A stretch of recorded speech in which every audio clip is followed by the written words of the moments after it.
It's 10 o'clock. We're out of here. Neil Rogers coming up next. See you tomorrow morning.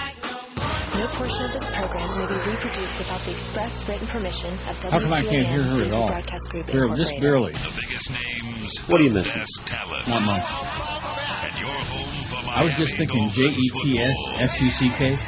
Sports Radio 560 WQAM. Miami, Fort Lauderdale. What do you think, Chris? JETS-SUCK. Yes. Big time. 560 WQAM presents The Neil Rogers Show. To talk to Neil, dial 5670560 in Dade and Broward. In other counties, call toll-free 877-785-NEIL or pound 560 on your AT&T and Verizon wireless phone. The opinions expressed by Neil, his guests, or his callers do not represent those of WQAM management, staff, or sponsors. Now, The Neil Rogers Show on 560 WQAM. Oh, my! Oh, my! Hurricane f***ing blow! A stench of cow manure hovers over this performance by the Dolphins. You won't have Larry Craig to kick around anymore. I'm a self-hating, right-wing moralizer, a neocon that's more holy than you. I only have just one selfish desire, cruising toilets to fondle strange dudes. 1, 2, 3, 4. Tap your shoe on the floor. I wanna take a little sneaky peeky when I try to take a leaky. Poke my head out for under the stall. Just a little sneaky peeky to see if they're small or beefy. I like sausage and shiny meatballs. 1, 2, 3, 4. You're my bitch in Idaho. La la la la la la la la. I said to the guy next to me, I beg your pardon. My looks may not match my very high voice, but in a dress I look just like Eve Arden. Does that impress you enough to get moist? 5, 6, 7, great. You flew it for 2008. I want to take a little sneaky peeky when I try to take a leaky. I only ask to help give it a shake. Just a little sneaky peeky to see if they're small or beefy. And by the way, I deny that I'm gay. We can do it in the toilet. Oh! We can do it on the sink. All right. I think that you're a sexy boy. Let's turn Idaho from red to pink. 10:03 at 560 WQAM. Here we go. I can't believe it. On a Monday. What am I doing here? Did I make a mistake? Oh, yeah. You're earning your paycheck. That's what Must you're doing. Must be a mistake. The good news is, though, Wednesday we got a Marlin game. Oh, thank God. I hope the season never ends. It's our last Marlin season here on QAM. By the way, speaking of that, in 2 minutes, that bat line is supposed to ring, and Joel Feinberg's supposed to call. I don't think he's going to call. Do you? I think he will. To offer me a job, like at twice the pay and half the work and stuff like that? Mm-hmm. And I also get to diddle, what's his name, Jorge Sedano every couple of days? Better make sure anyway, you see the a current Marlins, picture. what? Better make sure you get a current picture. Why, is he older than that? Yeah, he's I don't probably know. 80 now. Marlin game on Wednesday at 12:35. Boy, that's good, because the first week back would be a really bad thing to have to work all 5 days, 4 hours. That would be bad. Absolutely. Is what that would be. Now, Chris, keep your eyes on that bat line, because you never know, it might just ring. All right, we'll do. I don't think so. I don't think he wants a tampering lawsuit. And you know these people, what a bunch of hard asses they are. Yeah. Here's George's poll on from Friday. Wow. Well, it was a holiday weekend somewhere. Well, it's Jew year coming up in a couple of days. There must be some reason for that. Only 912 votes all the way through the weekend. Well, it was football weekend, you know. How about those Patriots, baby? Oh, man. Holy moly. That was just unbelievable. They just crushed the JETS-SUCK Jets. 912 votes on George's poll Friday. What's the worst thing that can be posted about you on the Internet that might be embarrassing or humiliating? You'll find nothing on me, I hope, 421 people said. Right, we're digging. Pics or video of me naked, 176. What a thought that is. A mugshot or wanted poster, 87. Pics or video of me cheating, 71. Pics or video of me doing something stupid, 66. Something posted by an ex or an enemy, 39. Pics or video of me drunk or passed out, 33. Something written or published about me, 14. And pics or video of me semi-nude, 5. Boy, it all seems to come back to pretty much the same thing, doesn't it? Well, yeah. Maybe that's why there was only 912 votes. Well, we better hope that we have more than that today, because this isn't a poll, this is a survey, which we haven't done in much too long. Not that these things really tell us anything, but, we haven't done one of these in a long, long time. And as a matter of fact, if you really want to make it scientific, the real way to do this would be leave this survey up all week long. Would that be a real cop-out? Sure. I mean, a real good idea? 648 tallies so far. They're not votes because it's not a poll. It's a survey. Our annual listener demographic survey, although I don't think we did one last year. Maybe Eric can figure out when we did this last. And I didn't do the same demographics because I want to protect us from our own failure here in QAM. I mean, we know. Let's see, it's 10:06 and the bat line hasn't rung yet. 10:06. Maybe he can't afford a good watch, Joel. You think that's it? I doubt it. Maybe he's running a little in the behind. Or maybe because it's the Jew holidays this weekend. This a week. 648 votes, or tallies. Male 35 plus 511. That means the overwhelming majority of our audience, male 35 plus. Well, there's nothing wrong with like 35 plus. 78.5%. Male 18 to 34, 92, 14%. See, that supposedly is their big demo across the street, is the younger male. Well, Right. Now, let me ask you this. Who do you think's got more money to spend, male 35 plus or male like 20 years old? There's no question. Right. I mean, not that we don't want males 20 years old, at least I do. I'll tell you one thing. The fact that the Dolphins the receivers kept dropping Trent Green's balls yesterday, I kept thinking to myself, if I ever got my hands on one, I wouldn't drop it. Although he's a little old, but he still looks good. Didn't play all that good, but he sure still looks pretty good, Trent Green, for an old guy. 37. Male 18 to 34, 92. Female 35 plus, 40. I can't believe that. That is staggering. Female 18 to 34, we got 4. Female under 18, 3 teenage girls, and 2 teenage guys. Male under 18, only 2. Only 5 teenagers. Well, they're not supposed to be listening anyway. Aren't they supposed to be in school? They or in should school? be, or right? something like that? That's pretty lame, though, compared to what it used to be. Well, I guess Joel Feinberg's not going to be calling today, okay? Probably somebody said that would be contract tampering, and that would be bad to do right there in broad daylight on the air.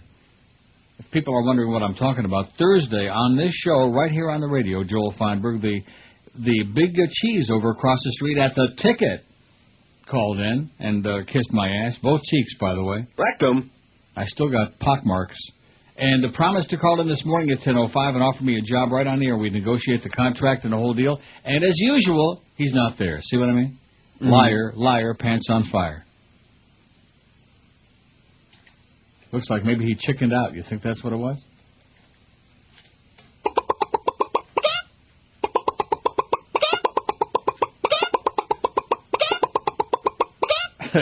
You think that could be it?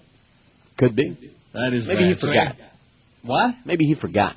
He didn't forget. Are you kidding me?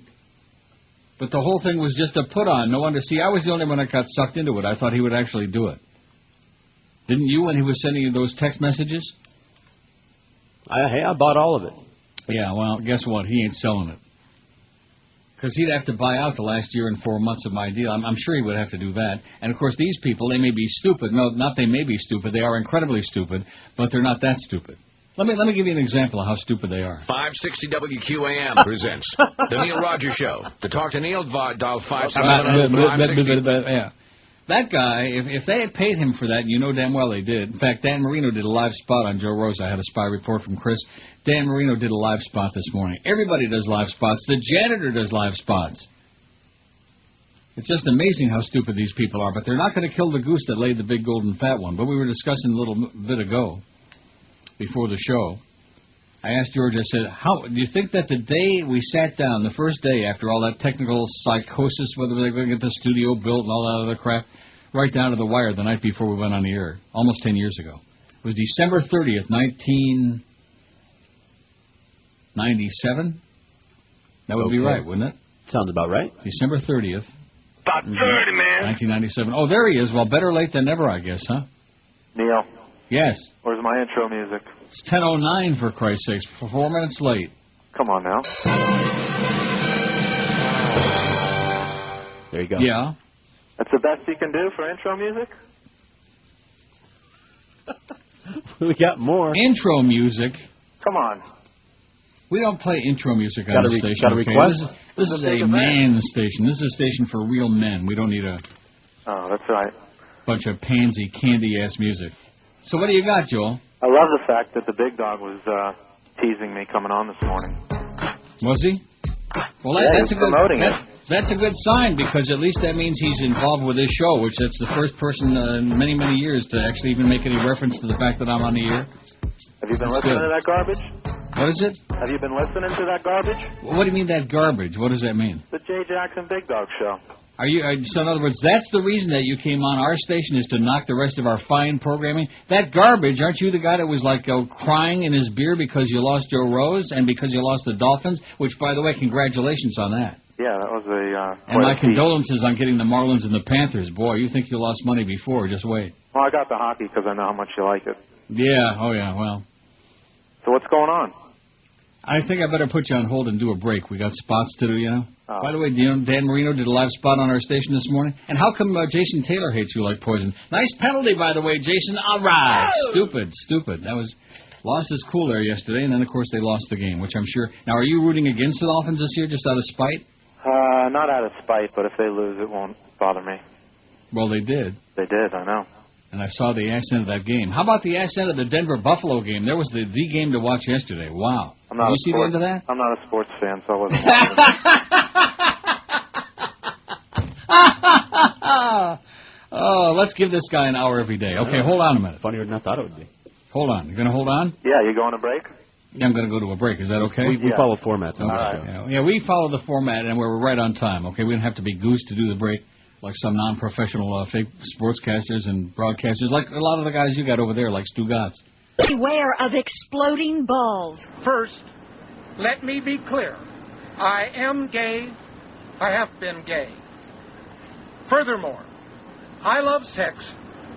Because of that, I will seek inappropriate conduct at the Minneapolis airport or anywhere else.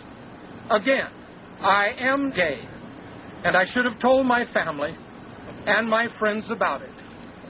I should not have kept my wife because I am gay. I'm coming out today. I hope you appreciate my openness to all of you. Thank you very much. You're welcome. 1017 at 560 WQAM. Our special guest today, who's going to be doing his own live spot, I'm sure, is Joel Feinberg. The what's your title now? The president and CEO and chief cook and bottle washer of the Ticket? I like it better when you say CEO. CEO. There you go. And you screwed up my whole plan there too, because I don't have music that you wanted before to introduce you. That's all right. No, wait a minute. But I went to the effort of finding a sounder for it. There you go. That works. So it's interesting because you asked me if I was listening to what you call that crap on the Big Dog and Jack show, but obviously you've been. I gotta listen to see if I want to sue Marino now for violating his contract, just like J-Jax did. Just like Jason Taylor did. Yeah. Did I lose you on that one? No, yeah, I don't really care about all these things that you got going on with these guys. So who are you going to do a live spot for? I'm not going to do any live spots, but... Well, why not? That's part... That, don't you understand? That's a prerequisite for appearing as a guest on WQAM is you must bring your own sponsor, BYOS. This is my first show, so I'm a little offbeat here. I didn't have... Well, you better... We'll loan you one of our crack salespeople, and you can you can go out on and pound the pavement and find yourself a sponsor. We can make it a regular segment. How about Todd Dreck? You can have him. Believe you me. He lives up to his name, I'll tell you that. Dreck. So anyhow, Happy New Year, by the way, Joel. Is it today or tomorrow? No, it's Wednesday. See, not only is he a make-believe sports guy, which he's already admitted he's not a sports fan, he's a make-believe Jew on top of it. So what's the deal? You going to offer me a job today or what? Well, what do you want to do? What does that mean, what do I want to do? I want you to buy me out, and then I don't have to work for a year and 4 months. So you're going to sit out or you're going to come over here? How can I come over there? If I buy Come over there to do what? What shift have you got in mind? Not George Sedano. No, none of my guys are going anywhere. Oh, I see. So what am I going to do, like 2 to 4 in the morning? I'll have you do a couple of recorded spots to drop in there, just stashing QAM. Uh-huh. Now, you got your lawyer sitting there holding your hand while you're doing this, or what? No, I called him on Thursday. He said everything's fine. Did he? He said this is not contract tampering? No. Because I haven't had one word from these people, so obviously they don't really care that much. You know, it's kind of like your attitude about Bo Camper, which was the right one, by the way. Clarence isn't back there banging on the glass? Clarence doesn't even know that this show is on the air. He's too busy trying to figure out what happened to the Hurricanes. He's, overgrown child. Where's my buddy Joe Bell? In fact, Clarence is the best thing you got going for you. Clarence and Joyce and Joe Bell. Where's now, Joe? let me ask you an honest question. Who would you rather compete against managing this radio station, Greg Reed or Joe Bell? Greg Reed, because he was more fun. He at least threw some shots out at me. Joe Bell's like my best friend. In other words, Joe Bell's the best thing you got going for you? Is that what you're trying to say? He's quiet. He's used to running that country station, and it's kind of boring. Yeah. Except for him going after Levitard. Okay, here's some breaking news. Him going after Dan LeBastard. Are you serious? Let's hear about this. I think there was a lunch meeting at the Stadium Diner or something. A lunch meeting? Now, are you just making this up, or is this the MS? This would be like you and me meeting for lunch at the Pickle Barrel. You blew me off. I can't believe that. Your boy Norm talked you out of it? So to speak, yeah. What happened? I don't deal with intermediaries, Joel. I make big deals with big people. I don't do business with pimps. Who's the pimp, me or Norm? Well, you figure it out. I don't know. Oh, I so what's the story with Dan LeBastard? Did we really try to get him? Now, what does that mean? Does that mean we're blowing out the humper? The humper's blowing himself out. Meaning what? I guess he doesn't want to take the pay cut. No, you're just feeding back stuff from Barry Jackass columnists. I thought we'd get more inside stuff from a guy who's on the inside. What do you want to know? I want to know about Dan LeBastard, whether this station is really trying to get him on in the afternoon. Now, doesn't he have a contract with you, obviously? Or does he have one of those make-believe contracts like you guys have? We do the make-believe ones over here. The letter of intent, meaning intent to screw you whenever your number goes down, we decide we don't want you anymore? No. See, I don't work under those circumstances, man. I got a great contract. Levitar's not going anywhere. That doesn't answer my question, though. When does his contract end? When does his contract? It was up September 1st. He's operating without a contract right now. He's operating without a contract right now, which means we could go out there and grab him right now at the Stadium Diner, Dan LeBastard. Now, do we also get Stu Gotts in that package or what? What's he going to do? Now, you got to admit to me, he belongs on the air like you and I ought to be performing open heart surgery at Mount Sinai this afternoon. I mean, you just know he doesn't belong on the air, Stu Gotts. Come on, Stu Gotts is the best. I thought we'd get a little bit of honesty out of you today, Joel, just a little bit. I'm not a sports fan, but he definitely does do a good sports show. Yeah, when is that going to start? He can't even sell out those damn certificates that he's got, like, for the last 2 weeks. He's still got unsold stuff. I'm glad you brought that up. That was a nice move of you snatching that idea from us. Yeah, we don't mind stealing stuff. I mean, there are people in the market who have been stealing my crap for 30 years. Why can't we do the same thing, you know? Payback is a bitch. And we're doing a hell of a good job. We sell them out, like, in 15 minutes. Who gets paid to sit around and just listening to what we do so you guys can put your name on it? It's a labor of love, all the people in the building here. Yeah, all the sports nerds. Probably Clarence is on top of it. See, the one thing, remember the fan? What was that? 1,400? 1,800? No, not 1,400. What was the one that was like 1,900 where they had Mortestes, Destrada, and all Jim Berry and all those losers? The only people who were listening to that station were people inside our building. And then when INZ went to that RFX, that make-believe sports network, the only people who were listening to it were people on our inside our building. And by the way, Stu Gotts was failed on that station, too. You're talking Chinese to me. The first AM station I knew was 790 when I started it. What do you mean when you started? I worked there before you were born. Well, when I started my format 3 years ago. Yeah. I don't know any radio before that. So you don't know sports, you don't know radio. Well, what do you know besides Daddy's got a lot of money, Joe? Perfect. Come on. These people don't know it either, but they pretend. It's all business. Yeah, it's all business. That's right. It's not personal, it's all business, just like when Dan LeBastard comes over here. So why is he operating without a contract? He's a good guy, I guess. Huh? He's a good guy, I guess. No, that's not the answer to the question. I mean, aren't you leaving yourselves in jeopardy, if I can say that? Aren't you, like, leaving yourselves wide open to somebody come along and just grabbing his ass as if he belongs on the air, which he doesn't? Actually, you do. Now, look, you do understand. Let's get a little honesty in this conversation. You do understand that you're winning by default, that Joe Bell is just handing it to you on a plate? How's that? How's that? What do you mean he's handing it to me? You guys are spending money on talent left and right, bringing in younger, newer guys. No one's handing anything. You guys are fighting pretty hard. Handing it to you on a platter. When's the last time you saw a billboard, a TV spot? When's the last time you heard of any promotion from this radio station? Speaking of promotion, Miguel's doing a great job over here. Yeah, exactly, over there. He's a great guy. He is a great guy. We wish him all the best. That was a good hire, by the way, Good person, Joel. good worker. He's a great guy. So Joe's handing it to me. He's handing it right. It's a forfeit. In baseball, a forfeit, since you're not a sports fan, in baseball, a forfeit is 9-0. In football, it's 2-0. And this is a forfeit. I won't argue that he's handing it to us, but... Well, there you go. See, I finally brought you around. I know, it's the power of persuasion. I brought you around to reality, man. He is handing it to you. He's saying, hey, Joel, here you go. You guys were losing your ass on the Dolphins. We'll take them off your hands, okay? We'll try to sell that crap, which, by the way, if they win 7 or 8 games this year, it'll be a miracle they suck. It's not by choice, though. I think he's just doing it because... He's inept? He doesn't have any other choice. We're better. He doesn't have any other choice. Maybe that's because he works for the Beasleys. Do you ever stop and think about that? A bunch of banjo-strumming hillbillies? I haven't gotten into all that politics. Yeah. So you don't know radio, you don't know sports, you just know that you guys are kicking our ass. Is that what you're trying to say? So when do I start over there, since you don't want to put me on in midday? Did Norm die? Did I hear that? Let me say it again. What time am I going to be on the ticket? I don't have a slot for you, buddy. You'd give your left nut and half of the right one to get me on the air over there, and you know, in spite of all this crap about, wow, it's the old Jews over there on QAM, it's all the old audience. Right. I'm a sports station. You don't do a sports show.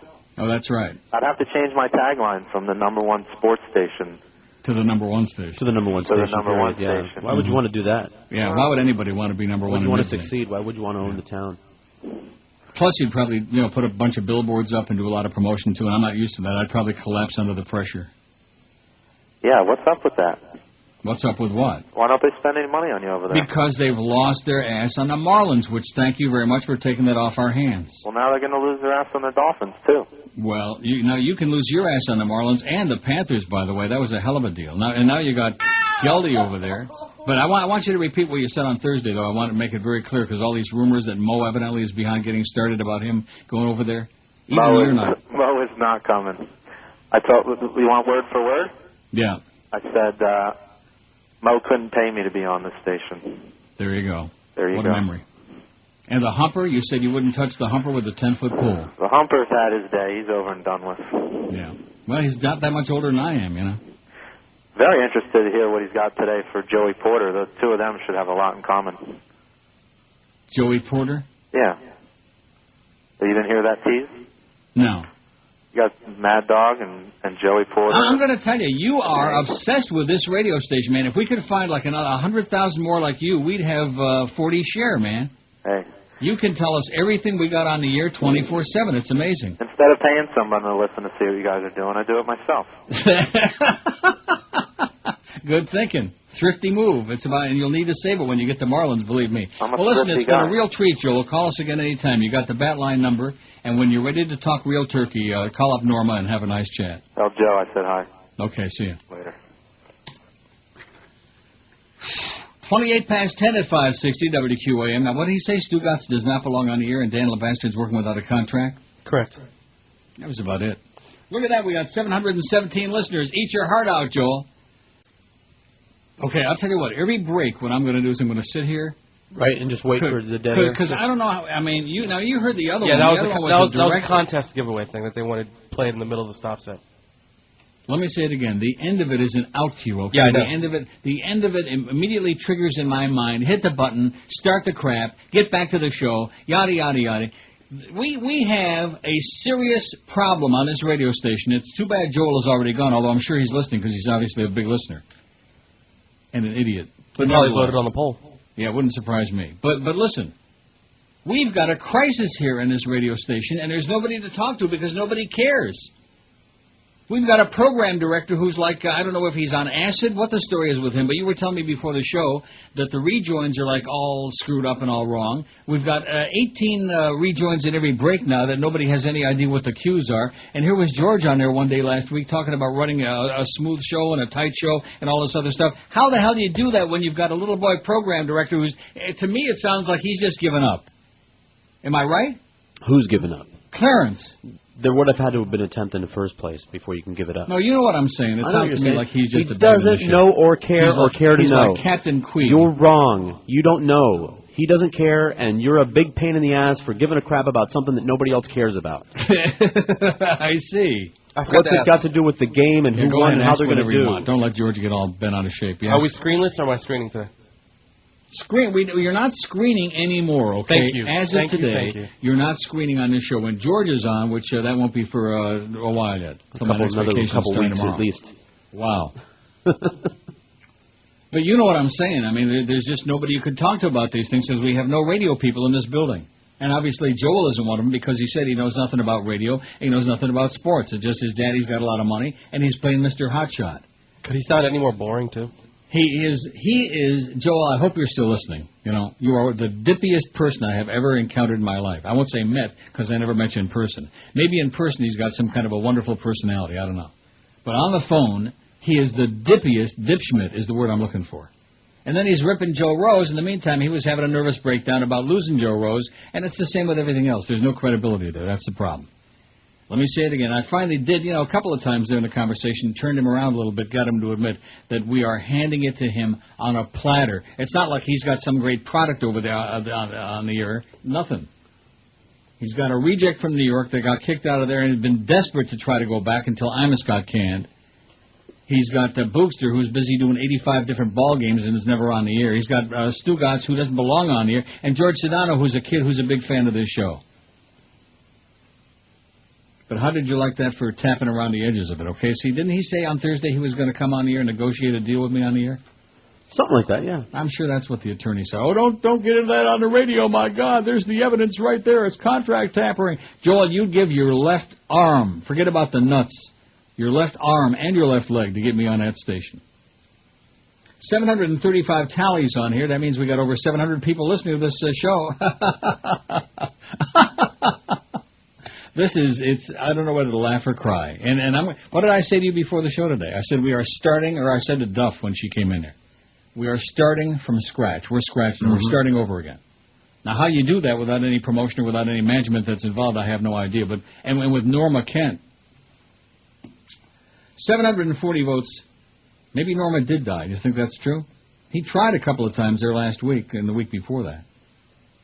740 tallies, male 35. Do I even bother reading these? Although, look at that. Female under 18, 4, and male under 18, only 2. Isn't that interesting? Mm-hmm. Male 35 plus, 575, and male 18 to 34, 107. There's a good balance for you right there, okay? We'll take it, Joel. We'll take whatever we got left. Female 35 plus 46, and female 18 to 34, 6. For those keeping track. I should give the numbers out because I'm sure we got people tracking that.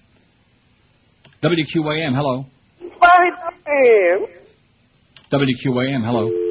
Not there. Okay, so that's 2 for 2. Like I said, don't screen those calls. Ever. Sounds good. That was another Joe Bell, another brainstormer, Joe Bell, who thinks he knows something besides nose-picking country music. So Dan Marino did his own live spot, and Joel can't even get a sponsor out here like that. He's had since Thursday to go out there and get a sponsor, and he ain't got one. Says Geraldo at Large host Geraldo Rivera to the crowd, chanting 9/11 was an inside job at the beginning of the show. Get a life. I have no life. The protesters continue chanting as Rivera reports on the high temperature in New York City, 87 degrees, causing the death of one dog left in a hot car. As Dr. Jennifer Ashton explains, the heat from inside a car will cause a dog unable to sweat to go into organ failure. Like that cop with the German Shepherd. That cop ought to be electrocuted. They ought to just stick his ass in a hot car for a few weeks. As the chants continue in the background, Rivera and Ashton look over the results of a baking experiment. The inside of the car used in the experiment, as it turns out, was hot enough to bake their batch of cookies to completion. The proteins in our body literally become denatured, explains Dr. Ashton, of the effects of a hot car interior. They separate, and that's how people die. As the protest continues off-screen, Judge Janine Pirro disagrees with a free pass given the mother of one child left in a hot car, citing cases in which the legal consequences were far worse with less harm caused to the child in question. As a sign reading, "Stop the Neocon Madmen," is lifted over Geraldo's shoulder, he reports on a 42-year-old Guatemalan immigrant with a criminal history who was found dead. Judge Pirro and advocate Fernando Mateo expressed ultimate dissatisfaction in the charges brought against a police officer charged in the man's death. "We've been surrounded by an activist, radical, communist group. I don't know who the hell they are," says Rivera after returning from commercial. Vocal protests continue unabated in the background. To screams and chants, Rivera and correspondent Lori Dew discussed the minutiae of Republican Senator Larry Craig's arrest. Also given their input are psychologist Dr. Victoria Zudok and 3 detectives who worked on sex stings. As this group of misfits behind me continue their chanting, Rivera quips, he waves his fist at the camera to express his annoyance. Mark Garagos contends with a man with a loudspeaker who was later arrested and identified as 33-year-old Alex Jones, prominent figure in the 9/11 Truth Movement of Prison Planet. Jones was later charged with operating a bullhorn without a permit. Really now? Yeah, that's what Joel ought to be charged with, spreading bullshit without a permit. All hell is breaking loose on 6th Avenue, says Geraldo, as video is taken of police approaching the crowd to make arrests. You need a permit to protest or demonstrate here in New York, but this anarchist group came forward. They really are one of the least attractive groups of demonstrators I've ever seen. That's what we're all looking for, is attractive demonstrators. After a few more choice words and the desire to avoid using foul language, Rivera returns to a scripted story. The story of Southwest Airlines passenger Kyla Everett told to change her outfit by attendants. In a gesture of solidarity, female correspondents Pirro, Zidok, and Ashton appear on stage with Everett in outfits identical to the one that prompted her getting booted off the plane. Did you realize that you were going to get caught in such a controversy, asked Geraldo. Never, responds the former Hooters waitress, with banners waving behind her and chants continuing in the background. And it goes on. It's Geraldo, you know, what do you expect? It's America.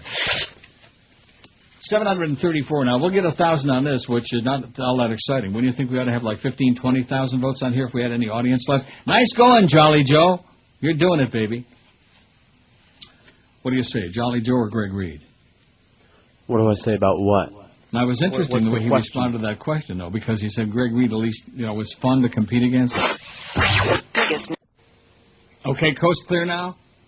Yes, clear. Wait till you hear Jolly Joe Bell's email. Neil Rogers. The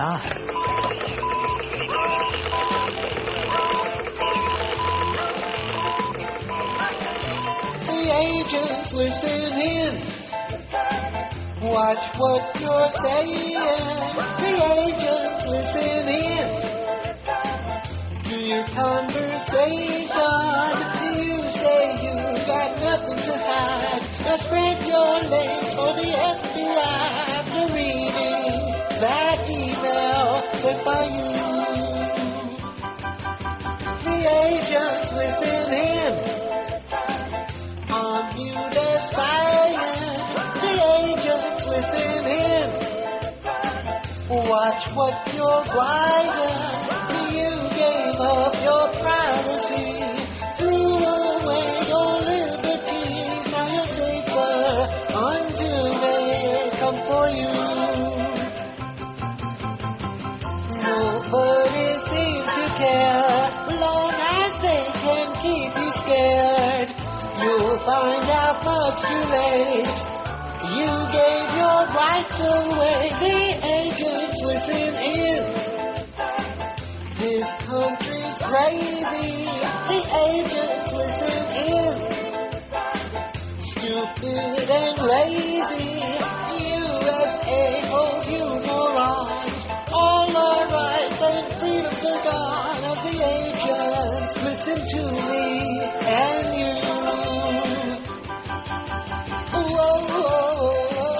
10:47 at 560 WQAM. Let's take a peek at that schedule today. We got Mad Dog at 2. You got the Power Hour with Mad Dog and the Humper 4 to 5. Hank Goldberg 5 to 6:30. The Thumper. Marlins on deck at 6:30, and the Marlins continue just embarrassing and humiliating and degrading themselves.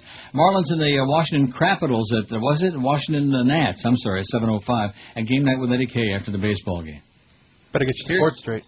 Yeah, well, I'm not a sports fan. You know, I'm like Joel Feinberg. Not. Here's what Joe Bell says. Here's his response. He says, I don't care what we do on the radio as long as it's funny. Really? I've got it in writing. I don't care what we do on the radio as long as it's funny. There's nothing funny about Feinberg. Maybe we can get his daddy to call in for him. Wow. That's what Joe Bell, that's his response. Pretty weak, Joe, to be honest with you. But when you say you don't care what we do on the radio as long as it's funny, that's without Joyce's approval, though. I'm assuming. I don't know. And let me say this to you, Joel.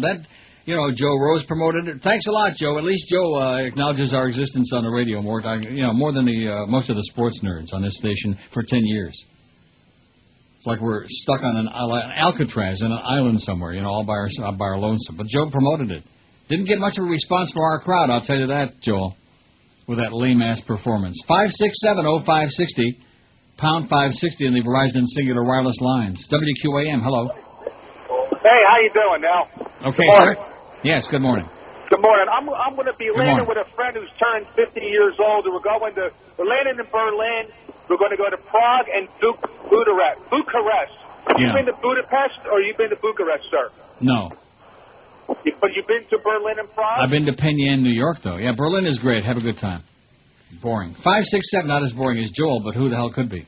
5670560. I'll tell you, this phone situation, I'm going to be back on 5 days a week competing with this. I may just have to go back to the bedtime stories.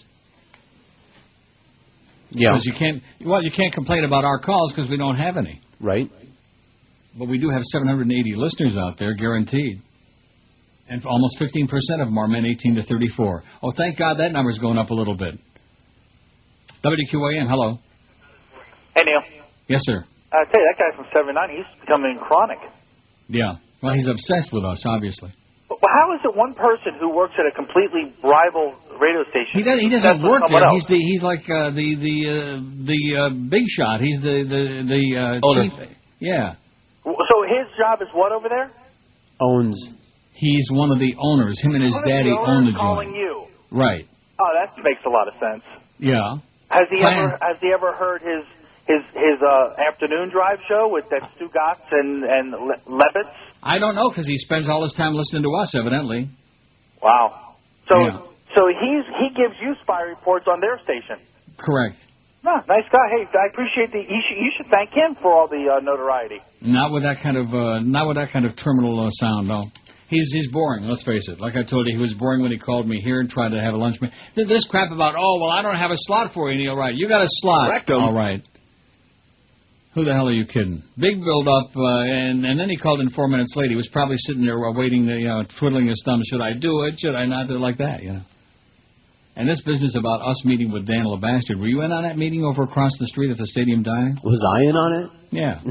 Well, I'm sure that I'm sure they let you in on the inside of all the heavy-duty sports negotiations because they really are fond of you. I'm lucky they let me inside the bathroom. WQAM, hello. Hey, Neil. Yes, sir. How's it going? Okay. You know I can find out about it because it should have been there before 10, but they were scared in you because somebody left it on the oven, and I left it up. Yeah. WQAM, hello. I have a pair of Mars Banana Republics. WQAM, hello. Hey, Neil. Yes, sir. McCain said that the troop surge is working. Is that true? WQAM, hello. Hey, Neil. Yes, sir. Hey, today's the day that our government is going to make their assessment of the surge. Mm-hmm. Would you like to predict what he's going to say? Bada-beep, bada-boop, bada-bop, bada-beep, bada-boop, bada-bop. 784 tallies on there. I beg your pardon? Must be psychic. Yeah, that's exactly what they're saying. He's going to say just what Joel Feinberg said. Bada-beep, bada-boop, bada-bop. And it's going to be just about as funny and amusing and pathetic. Pathetic, Joel. Really sad. Trying to give me a song and dance that Stu Gatz belongs on here. He knows better than that, okay? I mean, between the two stations, present and past, there have been more people on the air passed off as broadcast. They ought to be in jail for impersonating a broadcaster. But that just goes with the market. It goes with the territory. Bush League. WQAM, hello. Hey, Neil, how you doing? Okay, sir.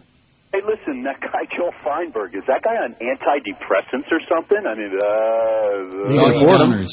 I mean, Doggy it Downers. was just so, well, I don't know, it was kind of strange, you know. I was expecting, like you know, I listened Friday, I was expecting something big, and that was it. Nothing. Nothing, exactly. I thought he'd at least make you an offer. Would have been the smartest thing he did in his whole life. Yeah, except he would have gotten sued for contract tampering. He didn't want. I mean, his lawyer probably told him, "I know you're stupid, Joel, but don't be that stupid." Not right on the air, you know. Okay, so let me see if I'm getting this right. You know, you see his name in the paper for making asinine remarks. I have a feeling he just called you to get on the air. He likes to hear himself. Yeah. Well, they probably won't let him on that station. Okay, Neil, take care. See. Whoop. 5670560. But you know what Joe Bell said? He likes anything if it's funny. On our air, isn't that what he said? That's what he said. WQAM, hello. Hi, Neil. Yes, sir. Any truth to the rumor that the CD team... WQAM, hello. Hey, Neil, how you doing? Okay. Hey, George, how do you feel about T-Pain as an artist? Who? T-Pain. Sorry. T-Ping? T-P-A-I-N. T-Ping, yeah. T-Ping through the keyhole? WQA. Oh, yeah, we play that. That's pretty funny. I bet you Joe would like that. QAM, hello. Hello, Neil. Yes? Oh, shit, I forgot what Yeah. Yeah, now you better hit it because this thing here... I got it. Oh, in fact, you know something? It's stuck on red again. Let me hit the button there. No, it's great. Stuck on there. Now, maybe that was you hitting it, I guess. Maybe. But this thing's been all screwed up. And we had the whole summertime for them to get the engineer up here, the local engineer, to fix that. Oh, I think the switch may be going. You know, fix it there. And they never bothered to doing it. So that the thing keeps, like, dumping itself. And I'm sure they must have this disconnected. Otherwise... Huh? I don't know. Because I came in yesterday afternoon, and it was like the red button was on. I hit it to knock it off again, which means the delay was trying to, like, dump. And that would have dumped the whole broadcast, which I couldn't hear it because, as you noticed this morning when you came in, once again there was no audio feed up here all weekend long. I guess they didn't want me to hear Jimmy Syphilis and his brilliant broadcast of the Dolphin game, because then I might have had some caustic comment to make about that. And we certainly don't want to do that. We don't want to ruffle the organization's feathers. WQAM, hello. I'm a bud man, and Putz. WQAM, hello. Broke. It's Monday. I got no money, no gas money, nothing. I'm going crazy. Neil, help me. WQAM, hello. Uncle Neil, I wanted to tell you that was pretty interesting this morning. Was it? You're having your weekly meeting with Joel Feinberg. Oh, we're going to make it into a weekly feature? That might not be a bad idea. I'm sure the sales department can sell it. Maybe not on both stations. Now we can both do a live spot.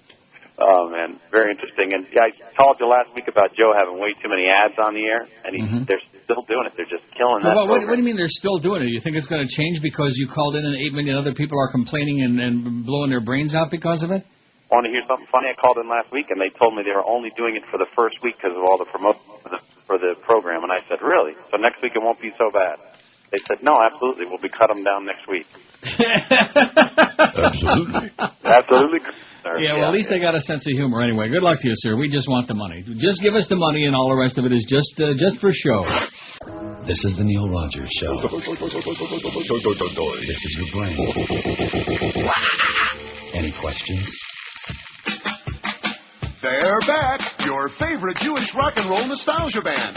It's Rosh Hashanah with their greatest hits album, Sock Hop at the Synagogue. My rabbi said he's gonna circumcise a baby.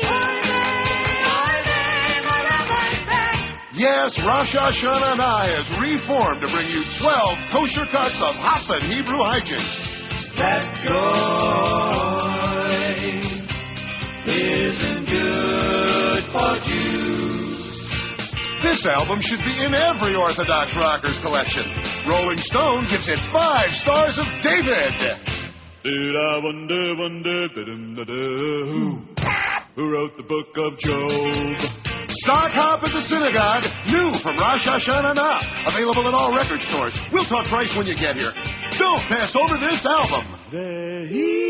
So what was it that Joel said he wouldn't touch Mo with Hank's thing or something like that? 805 people we got listening out there on our survey. That's what our survey says.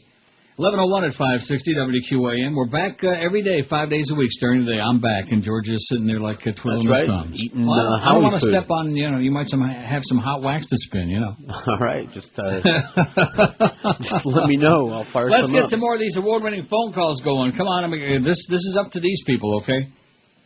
You know what I mean by that? No. What? What I mean by that isn't there isn't a damn call on the board. Right, That's what I mean by that. It's pathetic. Especially after Joel thought that he was going to electrify the South Florida audience. I was expecting something, I was prepared to go through a whole, but he just don't have it, He just doesn't have it. In fact, in this case, I really got to agree with Joe a little bit. Although, Joe, it's interesting, the managers in both places, if they'd spend as much time taking care of their own business and ficking up their own house as they are worrying about what's across the street, maybe we'd have something going. You heard what I said, fixing it up.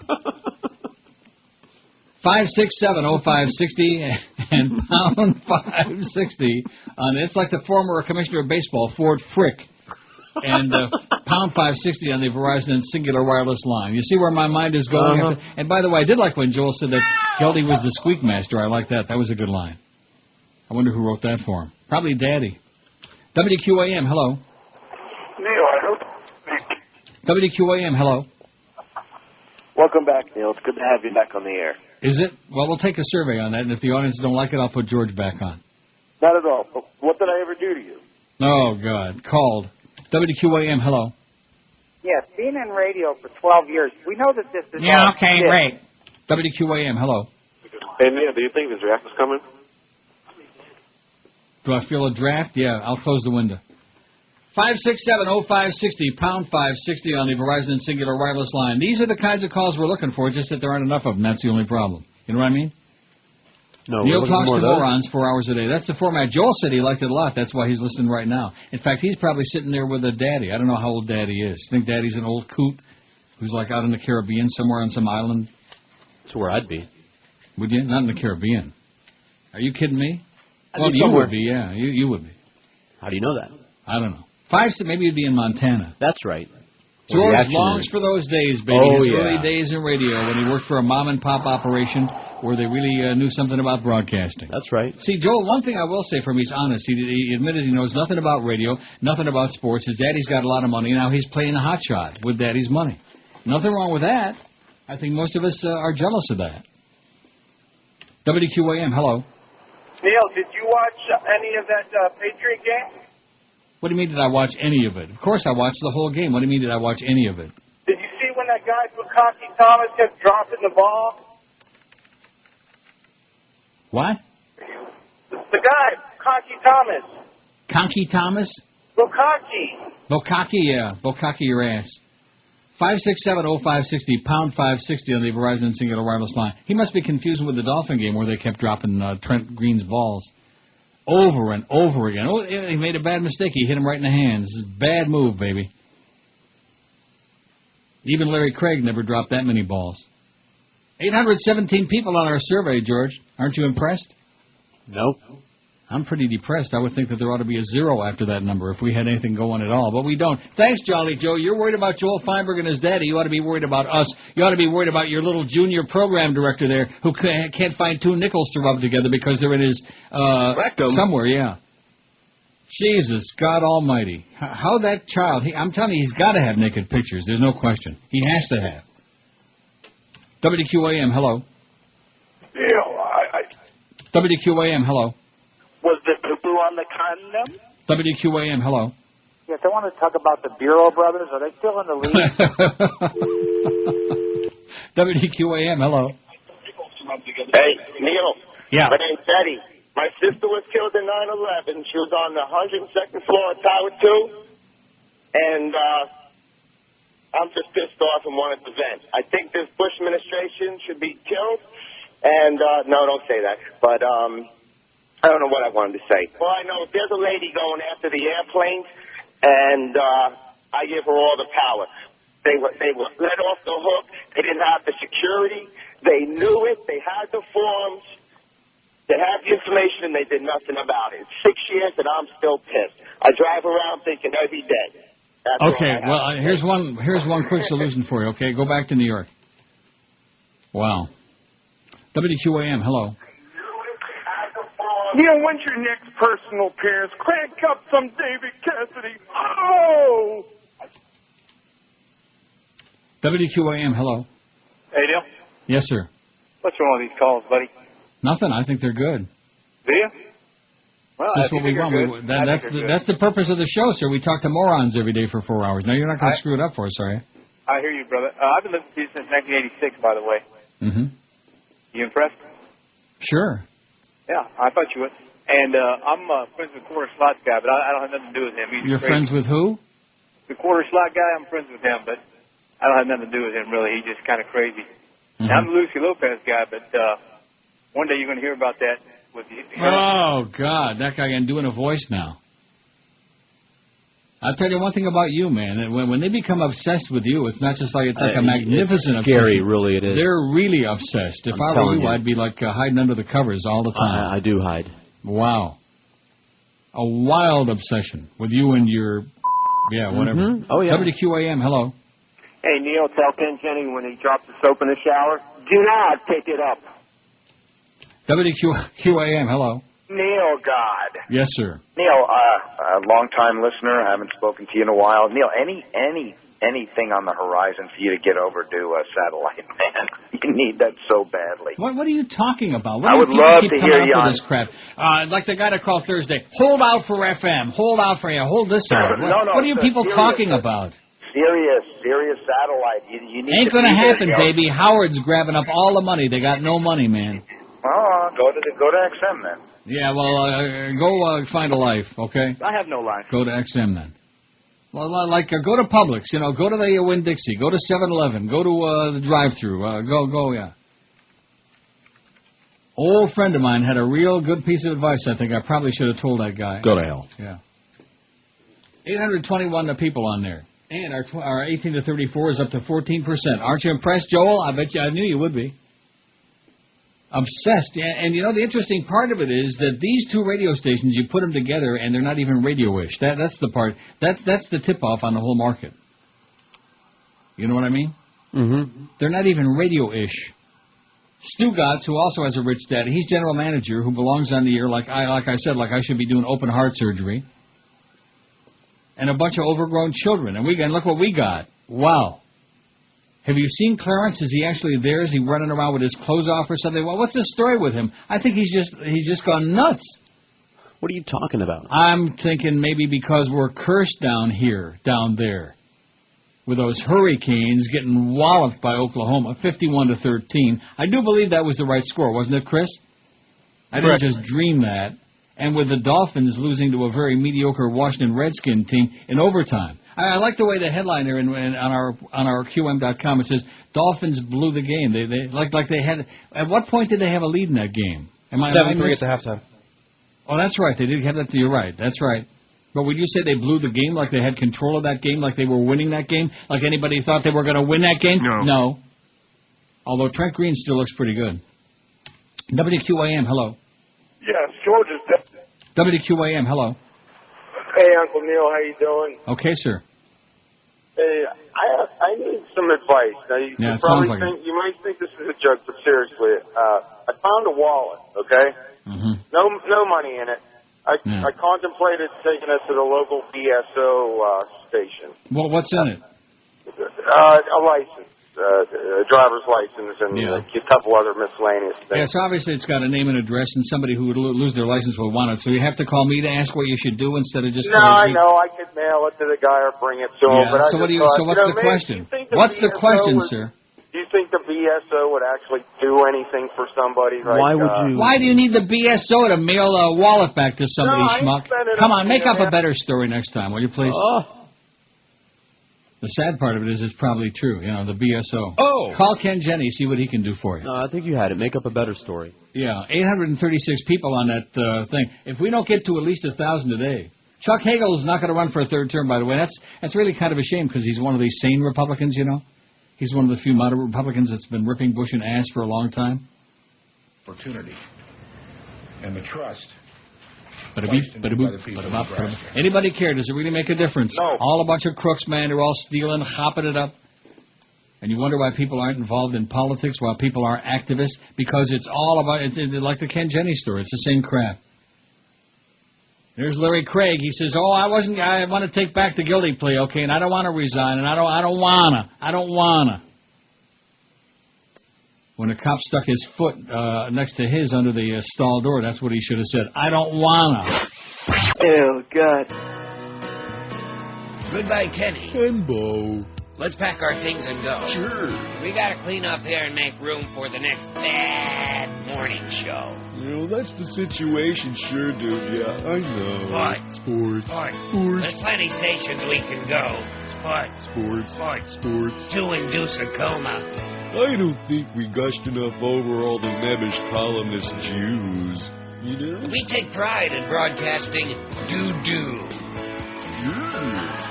It's the management's take. That is no mistake. To nuzzle an athlete's taint. And when that fails... What you got there's a situation that means there's not enough sports on the air. The Backwood Hillbillies don't care what listeners hear.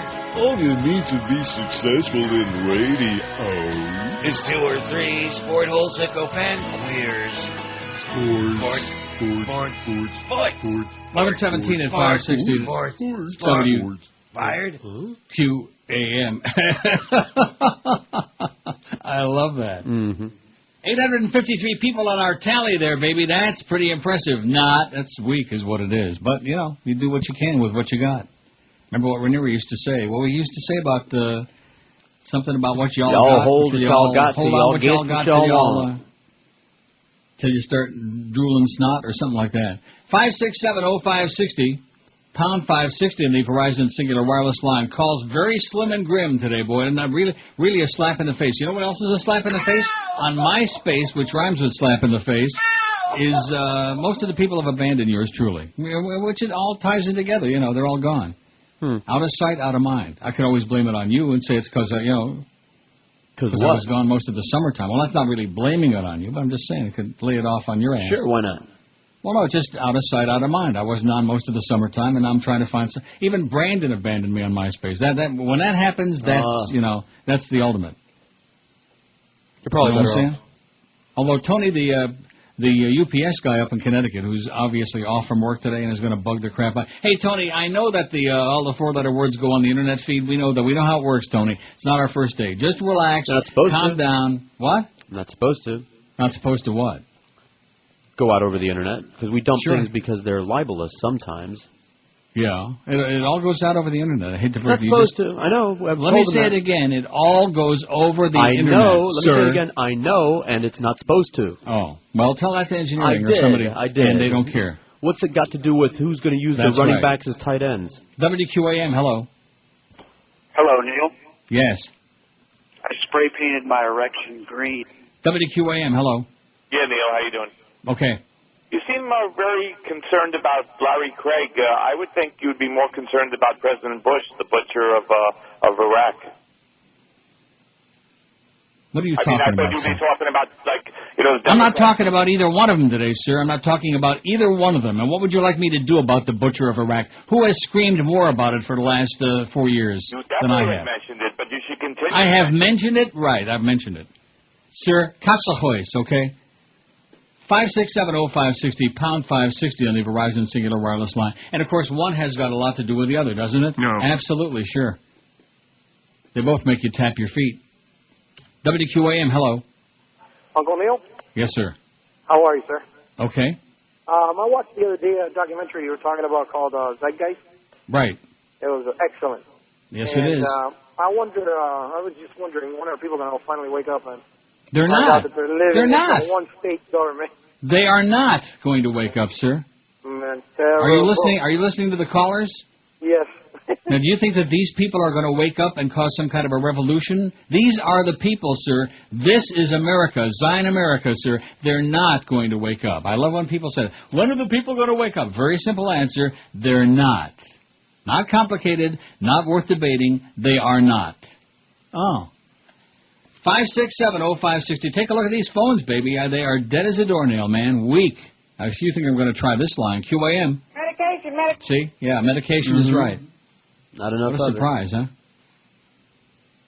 856 on the poll. There's no sense in reading those numbers, though, because then that number guy will call in. Oh, gee, you're mailing it in, Neil. Just a bunch of numbers. It's all we got is the poll number and the phone number, and they're right. That's all we got. No calls, though.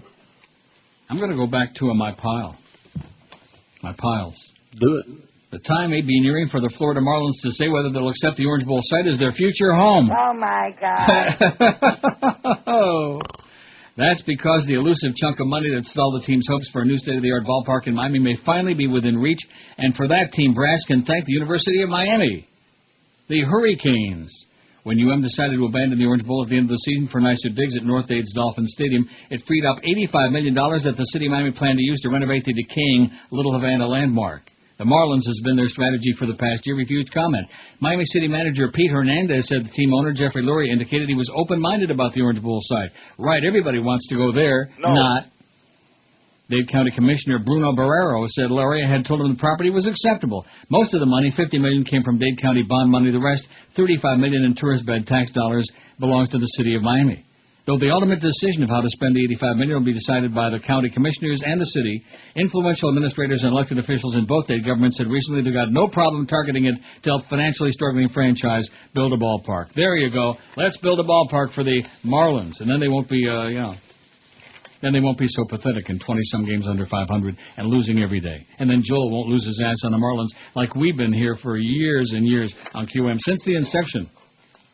Losing our ass. We love the Marlins when they go across the street, but we like them a lot Wednesday, though, because we got a 12:35 pregame and a 1:05 Marlin game against the Washington Nats. That should be a big tune-in. We should get a gigantic audience for that.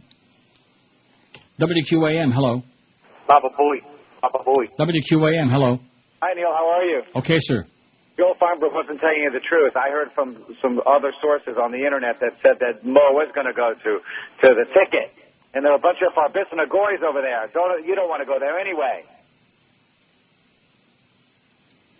He heard through sources over the Internet. Well, I definitely believe that. Yeah, that Mo is going to go over there. Like he said, Mo couldn't pay him enough to go on the air. I mean, this must be one of Mo's mahjong friends, no doubt, calling in. I don't think there are a bunch of Farbissina goyim named Feinberg, okay, sir? But nevertheless, congratulations, you know a couple of Yiddish words. Very good. And Happy Jew Year. Wow. 860 tallies on that poll, annual listener demographic survey. Which of these are you? Male 35 plus, 666. Take a puke at that, baby. That tells it all. 666, 77.5%. Male 18 to 34, 122, 14%. Old. Like that last guy, old, ancient. Female 35 plus, 57. Female 18 to 34, only 9. Solamente 9. Female under 18, 4, and male under 18, still only 2, only a small pair out of 860. Well, that'll be something, won't it, Chris, when we find out we got at least 1,000 people listening? Oh, yeah. Oh, false alarm. That keeps you a little bit nervous there? Not at all. Oh, got me nervous. I just wait until it says the QAM at the end or whatever it says. Oh, well, don't let that fool you. True. 11:25 at QAM. Neil, God. One little QAM morning sport hopes. Hey, Mac. Welcome to the Default Show. I'll be handling the ponies and other sports-related tips and activities until my anklet bracelet goes off. Seems my anklet bracelet is going off, but let's not get into that now. Two little QAM morning sport hopes. Whoa. You got Pharrell the next 4 hours until Satan comes on. I had sex with your mother. Want to know more? Give me a call here. I'll tell you how lousy she was in the sack. 3 little QAM morning sport hopes. And, I don't like doing morning shows without my pillow. It's so cold in here. I'll try to read you stats and tips off the green sheet, but first I need my cheddar cheese.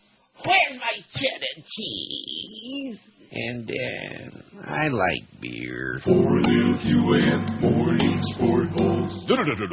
Now see here. Mo's in the building now, and you're all fired. Now, shine my white shoes, you little punk. Yes, sir. Whatever you say, Mr. Mo-Man. Use your tongue and get the dog do off your mutton head. You better watch your back. I'm gonna be here forever. 5 little QAM morning sport hopes. Hey, where did Mo go? There ain't no Mo. Not no Mo. Lights out now, Mommy. I'm the Sport Hole Authority, and don't pitch your voice at a pig.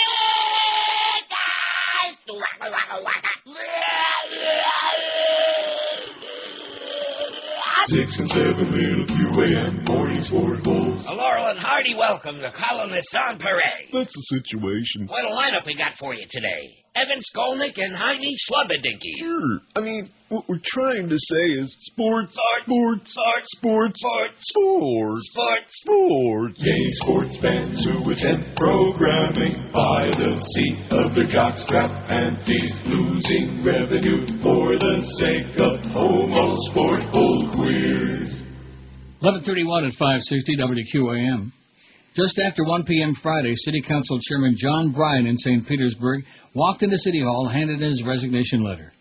Less than 5 hours later, he was slumped over in a golf cart in the garage of his Floral City home, dead from carbon monoxide poisoning. Brian, 56, had committed suicide. Oh, my God. Brian's shocking death came after news spread Friday that authorities were investigating stunning allegations that he had sexually abused 3 girls, including 2 of his adopted daughters, aged 12 and 15. Ron Stewart, a spokesman for the Pinellas Pasco Circuit Court, said the third alleged victim was a nanny for Brian years ago and no longer lives in the area. For St. Petersburg officials, allegations were as jarring as they were sickening. Brian was a hometown business hero, a pillar of the community, a powerful voice on the city council dais, and a close ally of Mayor Rick Baker, and a right-wing phony baloney, another one. How do you like that? Mm-hmm. All the right-wing phony. And, of course, the good news of it is, though, he's dead. That's the only good news. Got a couple of really good columns here, several as a matter of fact, because I'm going to delve into them. This business, you know what? We get some calls, I'll take a few here and there, you know? Right, there you go. That's what I'm going to do, every now and then. Good policy.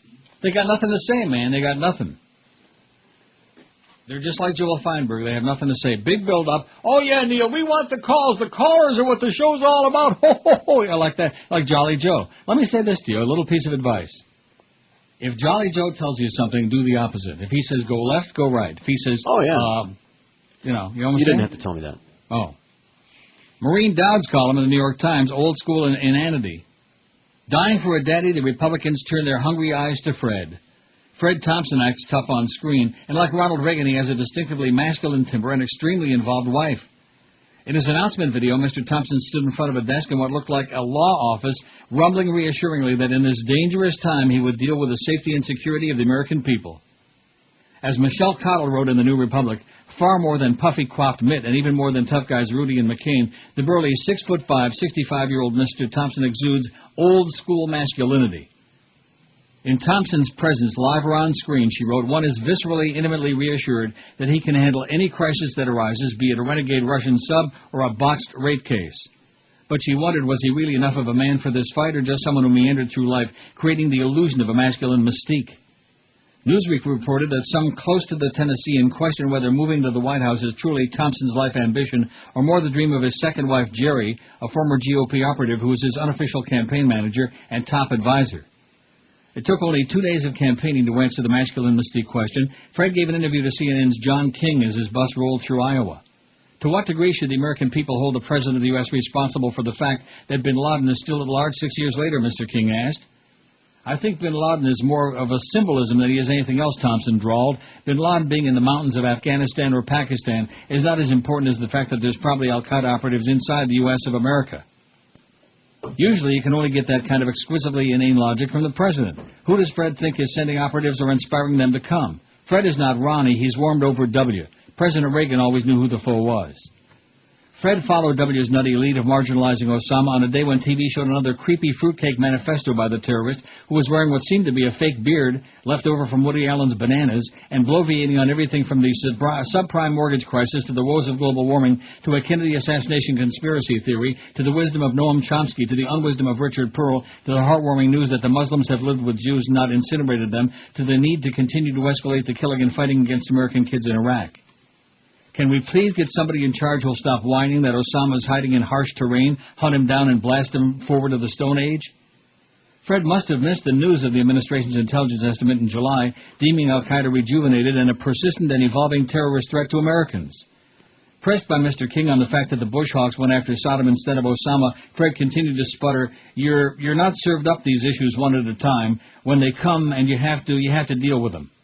Democrats pounced. John Edwards issued a statement saying that bin Laden is still at large as Bush's starkest failure. John McCain and Rudy Giuliani also stressed the need to take out Osama.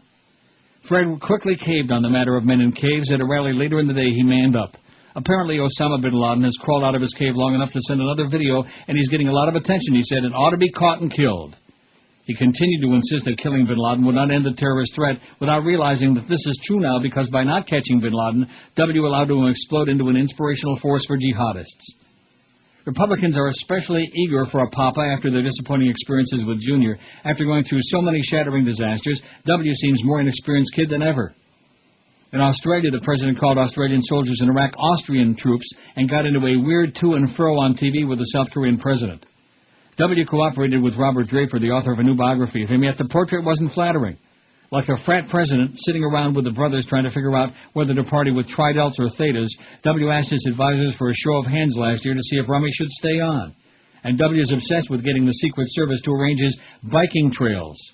What kind of a male, one of his advisors wondered aloud, obsesses over his bike riding time other than Lance Armstrong or a 12-year-old boy? That's Marine Dowd's take. See, I feel so much better having read that. Mm-hmm. Me too. As opposed to Chamba? or that. Drugs. 897 tallies on there. We're getting close to 1,000, Chris. Well, we got to get to 900 first. We'll do it. Well, I mean, is that impressive? These are just people listening. This isn't a question. This isn't something that requires putting on your thinking cap and, getting all into a, you know what I'm saying? What are you saying? Which are you? Male 35 plus, 695. Male 18 to 34, 127. Lots of numbers, Neil. Female 35 plus, 60. Female 18 to 34, still only 9. Female under 18, 5. And male under 18, only 2. Now, how do you like that? How do you explain that to me, George? I don't. I can't. Female under 18, 5. And male under 18, solamente dos. Maybe they don't want to catch something. Neil Rogers got. Hello. This here's Dr. Howard. Do you have problems communicating with your children? Once children reach their teens, it's almost impossible to make them obey. I am a psychoanalyst who graduated from the accredited University of Miami, and I have the solution for your child's misbehavior. What you do is you give them a good slap. Here, like this. Now, there are many different kinds of slaps you can learn by buying my CD. Like this one over here. Come here, you. What'd I do this time? That was for your sister. That's grand. Hand it on down. Go on. Get out of here. Okay. Look at him go. See how well it works? To order your Calling Dr. Howard CD, call 1-800. That there is 1-800. 1-800. Get a pen and a paper, or I'll keep saying this number. 1-800. You know how old them spots are. It's not clear you got the number the first time. That's 1-800. That's 1-888. That's 1-866. That's That last part of it there we should just take and put on a loop, don't you think? I think so. We could play it till 2 o'clock. Sounds like a winner to me. Oh! Except, of course, for the spots. Got to get those spots in there, baby. 908 people have tallied in there on our survey. That's what our survey says. And the phone is dead as a doornail. Well, it's a good thing I'm not going to be dependent on. I'll tell you one thing. Tonight I'm going to sit down. I'm going to make me a big pile. Wow. Well, of course, this morning I already did that several times. Oh, yeah. Made several big piles. But I'm going to make me a big pile of stuff here, and I'm going to get right back on it. Because this phone situation right now, this should be like a message. This should be a bulletin to the powers that be in this place, if they were paying any attention. The powers that be are in the talk studio. What does it have to do with that embarrassing hurricane loss? I beg your pardon? The powers that be are in the talk studio over there, like they often are, discussing what they're going to be doing with and for one of the other shows, as if. They're in what talk studio? The talk studio in the station. Talk studio. You know, the real talk studio, the important whole one, crew yes. is in there. I assume they're talking about the morning show and what they're going to be doing with regards to it. The morning show? You mean the Big Dog and Jack's show? That one. The spots? I'm just all assuming spots? that. I mean, I could be wrong. Who knows what how they're do you know talking what about? they're talking about? I There? don't. You got the room tapped? Is that it? No. WQAM, hello. Hello, Big. WQAM, hello. Hi, I'm here. WQAM, hola. Neil, Yes, sir. I had some material, but if you were reading that newspaper, I got a little confused. What I'd like to talk about... Well, let me ask you Hello? something. When are you going to have some material? How about a big burlap sack? Sounds good to me. Who you talking How about a big burlap sack? stole Sounds my really good to me, material okay, that we could toss like into Lake Okeechobee? Wow, is he the best or what? No. There ain't nobody even close. 9/11, oh, I'm sorry. As a matter of fact, tomorrow is 9/11. You do understand that. Seems Maybe to that's be. what everybody... Huh? Seems to be. I just checked my watch, yeah.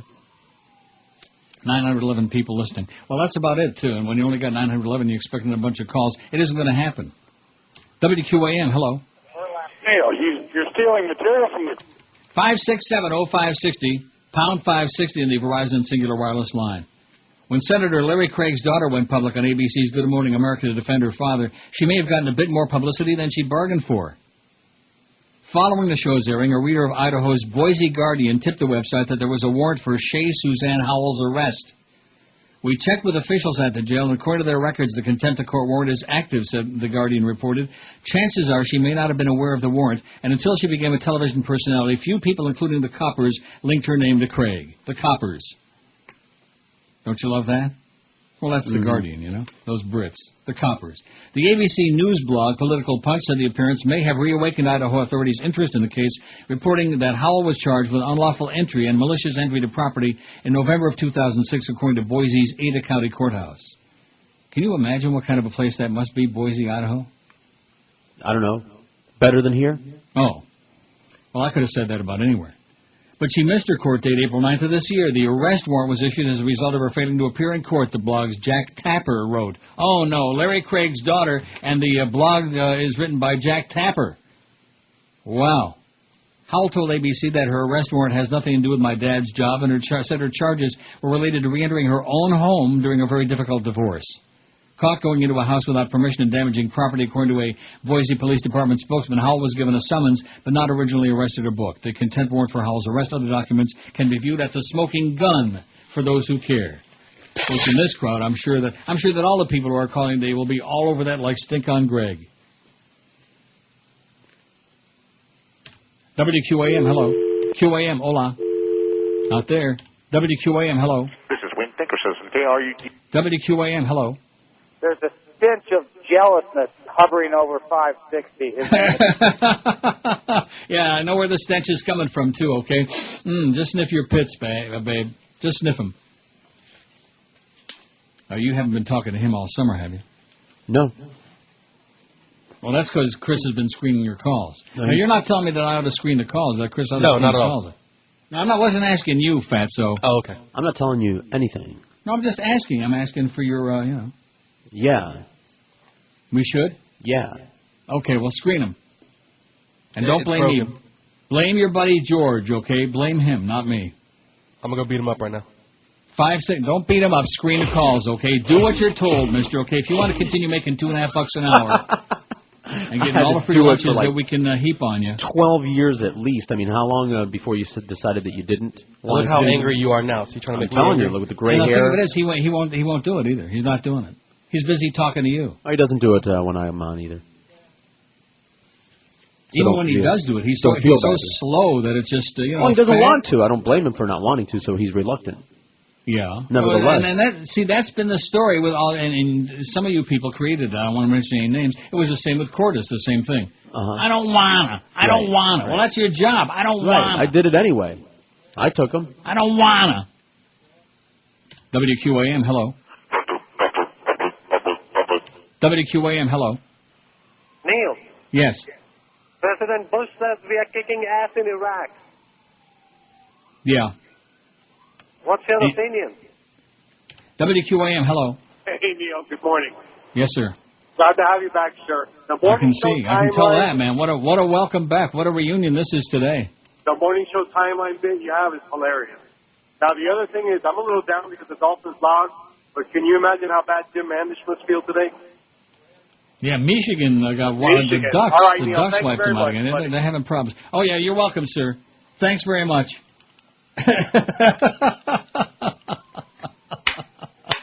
Woo! WQAM, hello.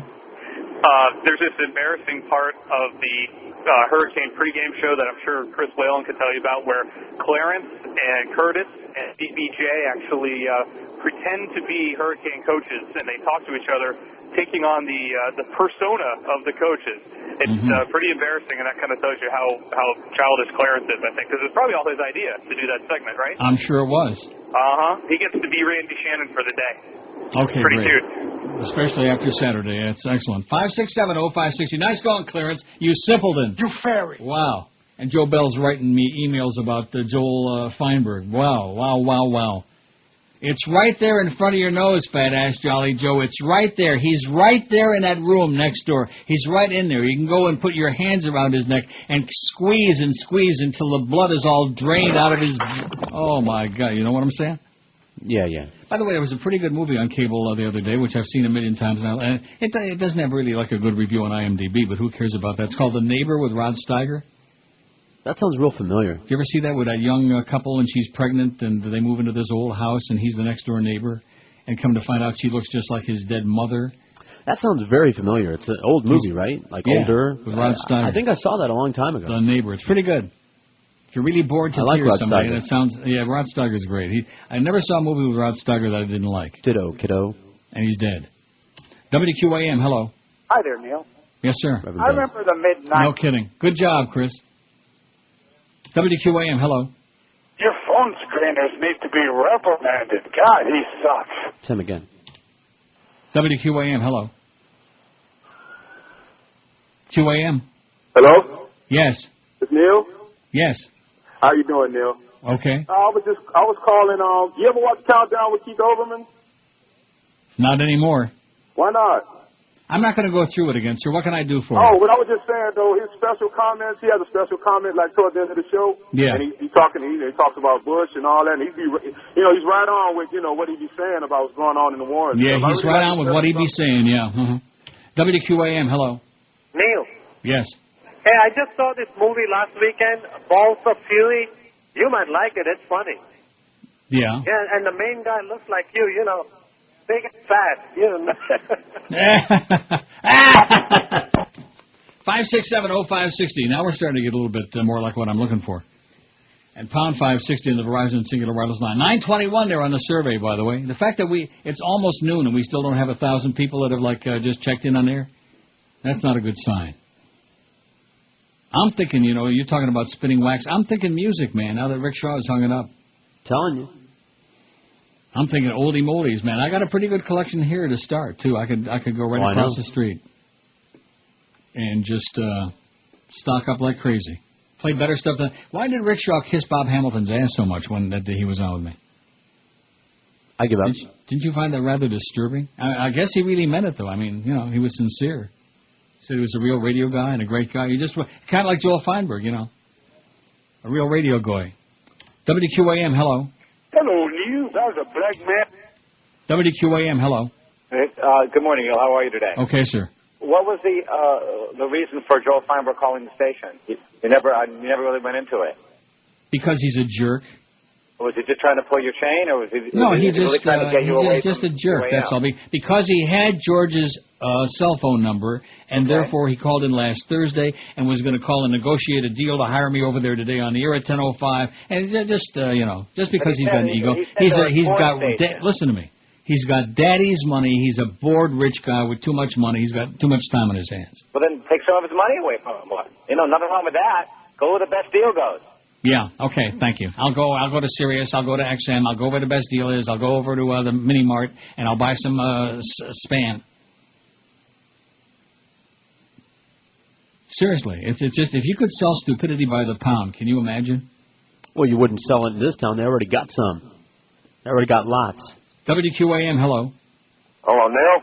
Yes? I don't know if I'm on the line or not. Yeah, you're on the line, sir. Oh, You're okay, on the Neil. line. I was talking about the thing in the paper the other day about the casinos where the state says the Seminoles have the poker games and and blackjack, but they can't have no roulette or no craps. No craps. Can you figure that one out? No. No. Can you figure it out? Yes. They have to call your show to find out what's going on. That's why I do it. Okay. Okay, great. Wow. What? I said, yep. Boy, this sure makes me sorry that I'm not in South Florida, man. Like that jackass on MySpace sends me that thing. Oh, you really ought to have a studio in your home, Neil, and you ought to be down here with us. Misery loves company, and the answer is no way, Jose. No. It's Steve Goldstein, but you can call me Geldy. Whenever I'm in town, I listen to... Wait a minute, I am in town. It's the 12 to 1 hour. I am not gay. I never have been gay. Let's make one thing perfectly clear. First, you move your footsie from the heel to the toe. Make the tapping sound as you move it to and fro. Point it towards the stall of someone you don't know. And then you tap around and tap around like Morse code. Run your fingers all along the bottom of the stall. to signal that you're ready for some toilet chin ball. When he signals back, he wants to tickle your sack. Why, that's what's called the baggity tap. Look all around and find a glory hole. If none can be found, squirm down by the pole. Push your head through to the other side and ask if you and he want to see eye to fly. You're in a public place, so make it fast, at least until you both have a blast. Then you genuflect and pull up your pants. That's what's called the baggity tap. Unless the other guy shows you his badge. No! Trouble 1 at 560 WQM. I reached over and I did something that I should have done. Well, I did do a long time ago, and I should have stuck with it, you know? Shut the phone screen. That is correct. I shut that monitor off. Why? I mean, hi. Yeah. Why would anything change, you know? George. Let me tell you something, Jolly Joe Bell. What you have done to this radio station, and particularly, I mean, I can't speak for anybody else, but particularly to this show, because I've experienced it now for a year and a half, 2 years, whatever it's been, of just agony. Agony. These are people, it wouldn't make any difference if we had an 80s here. These people won't lift a finger to do anything. Well, the one thing they will do is, oh, you can't do this, and you can't do that, and you can't play it. Right. And meanwhile, you know, my erstwhile attorney there, he's busy telling me about his dog died and about his latest 15 operations and about he's on the verge of death, and you know, which is unfortunate. That's tragic. But in the meantime, what does that have to do with the price of peanuts? You know. Right. And that's why I shut that thing off a long time ago. And you know something? We went through the spring book. Correct me if I'm wrong. Well, let's see. Was it the spring book or was it the winter book we did well? One of them we did pretty well. Well, I know we did well in the winter book. Well, there you go. That's the last time I had any money. Then that was bonus money. Well, we got that in the spring book. I think we got that lame third, didn't we? Yes. Yeah, a little tiny trickle, enough to take you to 7-Eleven. But in the meantime, here we are, starting all over again from scratch. And Joel Feinberg calls in, and Joe Bell sends me, oh, maybe we ought to, you know, I don't mind putting anything on as long as it's funny. Maybe we ought to put his daddy on the air. Everything's a big joke, Jolly Joe. Like my career in this show and this radio station, everything's a big joke. You know, and the bill, we got spots up the butt, baby. We got more spots than Carter's got little liver pills. It's unbelievable. We got spots that haven't been invented yet for businesses that haven't even opened yet. And I'm supposed to go back to doing this crappy, and not that I was told to do it, but of course this is what they want. Right. Oh, they love the calls. They miss the calls. That's what I hear more than anything else. Love the way Neil interacts with the calls. Yeah. There are no calls. There are 3 people out there who've hijacked the show, which is, you know, obviously pretty easy for them to do. They got 17 different cell phones, and they're sitting around there in their little circle club, and they've hijacked the program. And these people, oh, well, you know, Joyce says we can't do this, and this one says we can't do that, and Joe's got his private investigator on the case. And you know something? Seriously, there are people in life who disappoint, but in this particular case, I'll say it again like I told you last Thursday. I told you from the very beginning, from the get-go, from practically the time this man had the door hit him in the fat ass on the way in. I told you what we were dealing with. You were right. I was right. And now here we are. We're like victims of like your life, victims of circumstance. Mm-hmm. Isn't that what you always say? That's it. That's my MySpace. You couldn't, just like Joel Feinberg said, you couldn't pay him enough money to put Mo on the air. If Mo paid him, he wouldn't put him on the air. You couldn't pay me enough money to go back to taking these calls. Okay. I'm just telling you that right now, including the money they're paying me now. If they doubled it, I still wouldn't do it. Because that's not my idea of what this show is all about anymore. Once upon a time it was. But this radio station, man, because we're narrowcasting, you're not going to find a bunch of new people who are going to come along and have something to talk about because we don't have any new people. And why don't we have any new people? Because just like I said in talking to Joel Feinberg, there is no promotion. None. Zippity-doo-dah.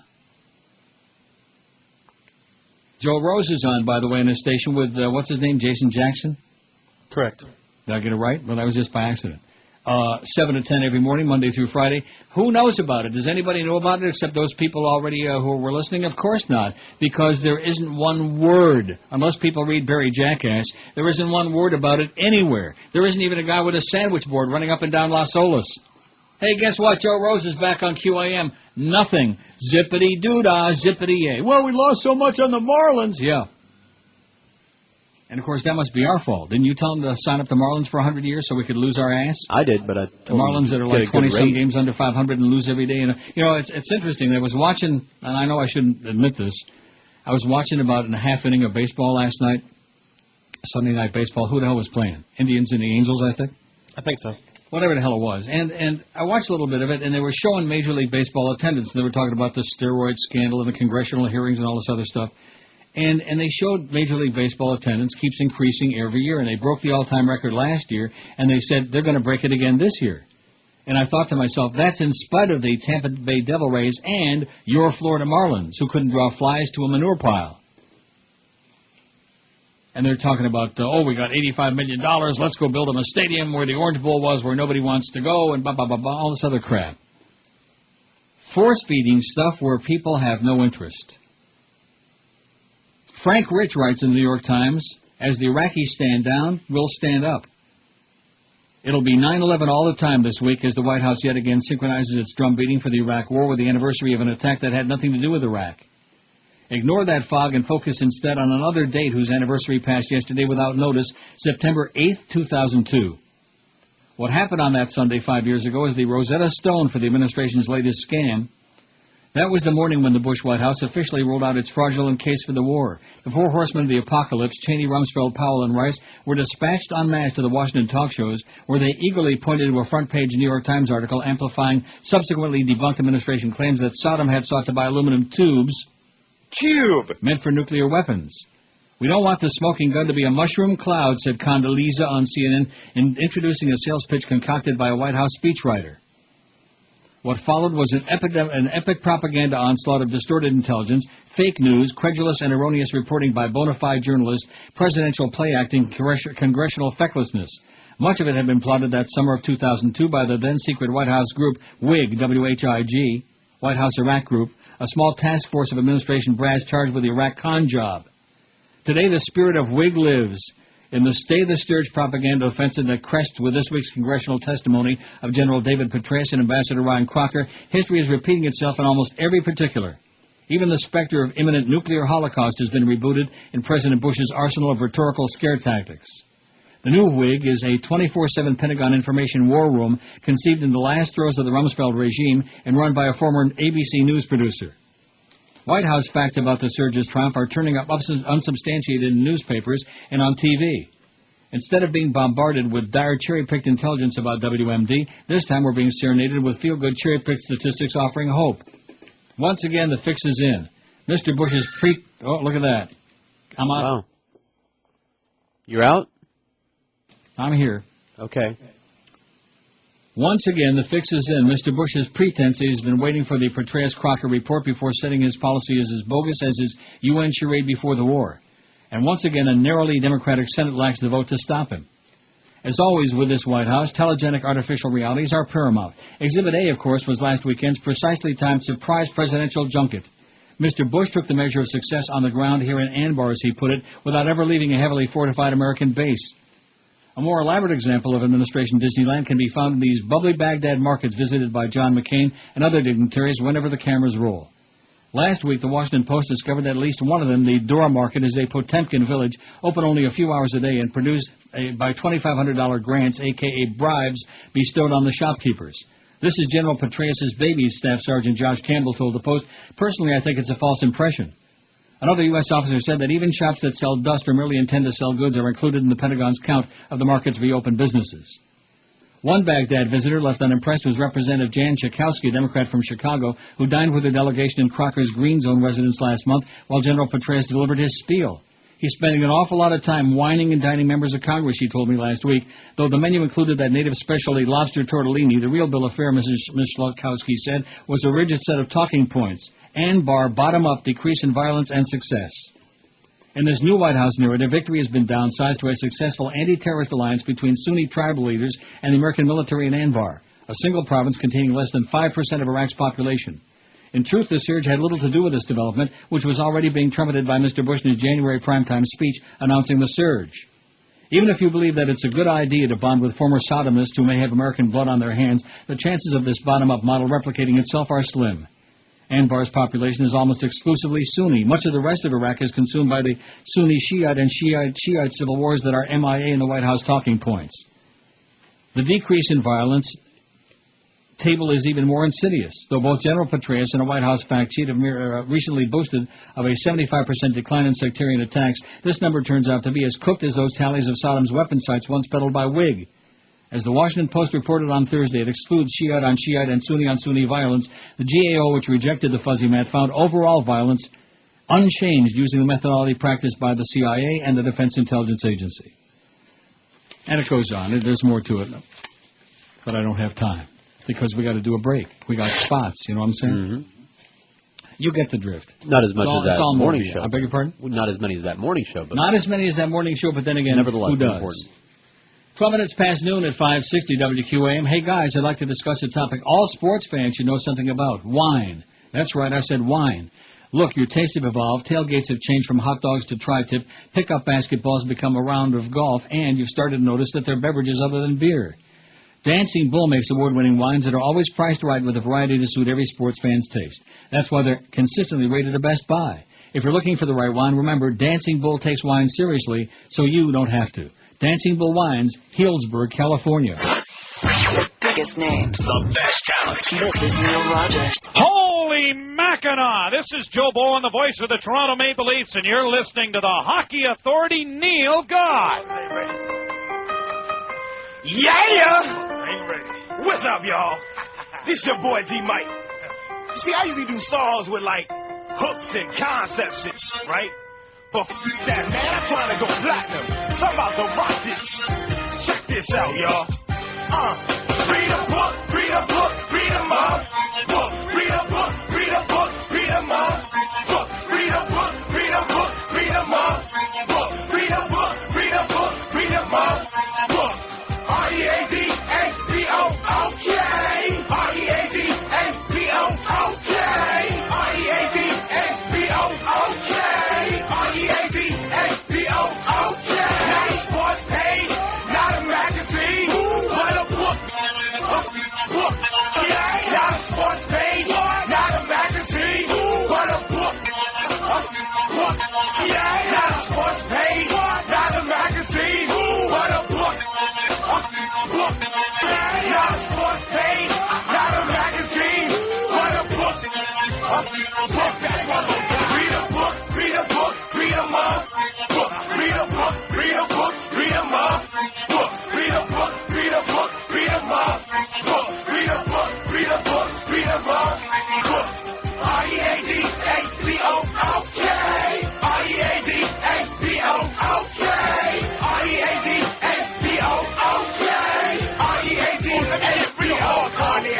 Raise your kids, raise your kids, raise your damn kids. Raise your kids, raise your kids, raise your damn kids. Raise your kids, raise your kids, raise your damn kids. Raise your kids, raise your kids, raise your damn kids. Body needs water, so drink that.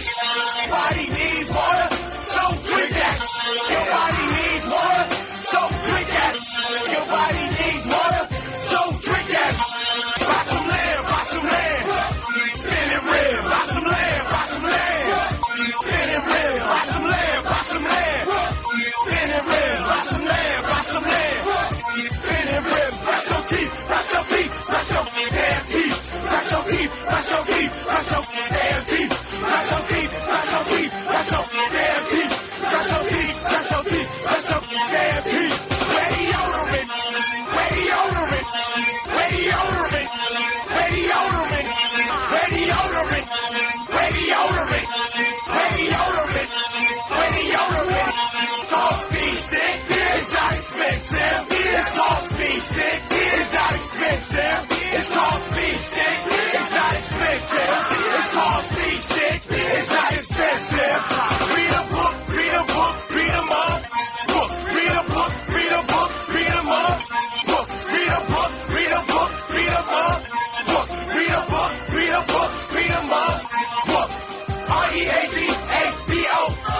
there's two reasons I play that. Number one, it hasn't been played for way too long, I believe. I could be wrong about that, but I think that's Not true. since Friday.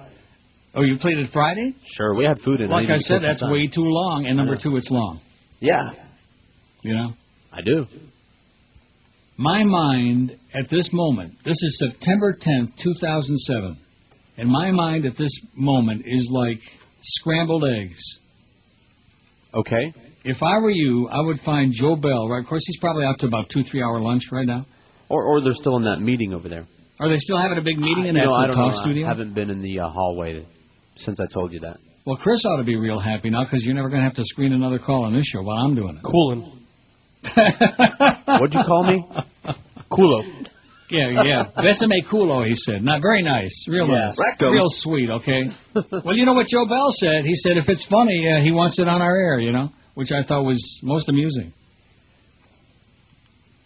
Now, Joel did have one good line this morning. I forget what the hell it was. He had a good line, and then, of course, he ruined it with all the rest. What was it? Goodbye. Goodbye was the best. In fact, that was probably the best thing he said. That was good, too. 974 on that survey, boy. We got almost 1,000 listeners out there now after 31 and a half years. It's really reassuring, Joe. You're doing a heck of a job. And if you're going to listen for me and my interaction with the callers, listen real hard because you're not going to hear it. It's done. Finito. It's over. Didn't I go through a whole rambling thing when I shut the thing off in the first place about how things change? You know, remember we had that line with King? I don't have it anymore. Things change in broadcasting, and they do. And you have to go with the flow, and you can't force it. It isn't there, baby. It's like trying to squeeze blood out of a rock. It's like trying to squeeze money out of a cheapskate. It just ain't going to happen, baby. Ain't going to happen. Ain't going to be there no mo. Once upon a time in America. Editorial in the Seattle Post-Intelligencer, Prelude to War, the World is Worried. The chilling report that the Pentagon is planning a 3-day blitz targeting Iran hasn't gotten much play here in the U.S. The British press, meanwhile, has been buzzing with what the Bush administration's plan is for Iran, and the news isn't good.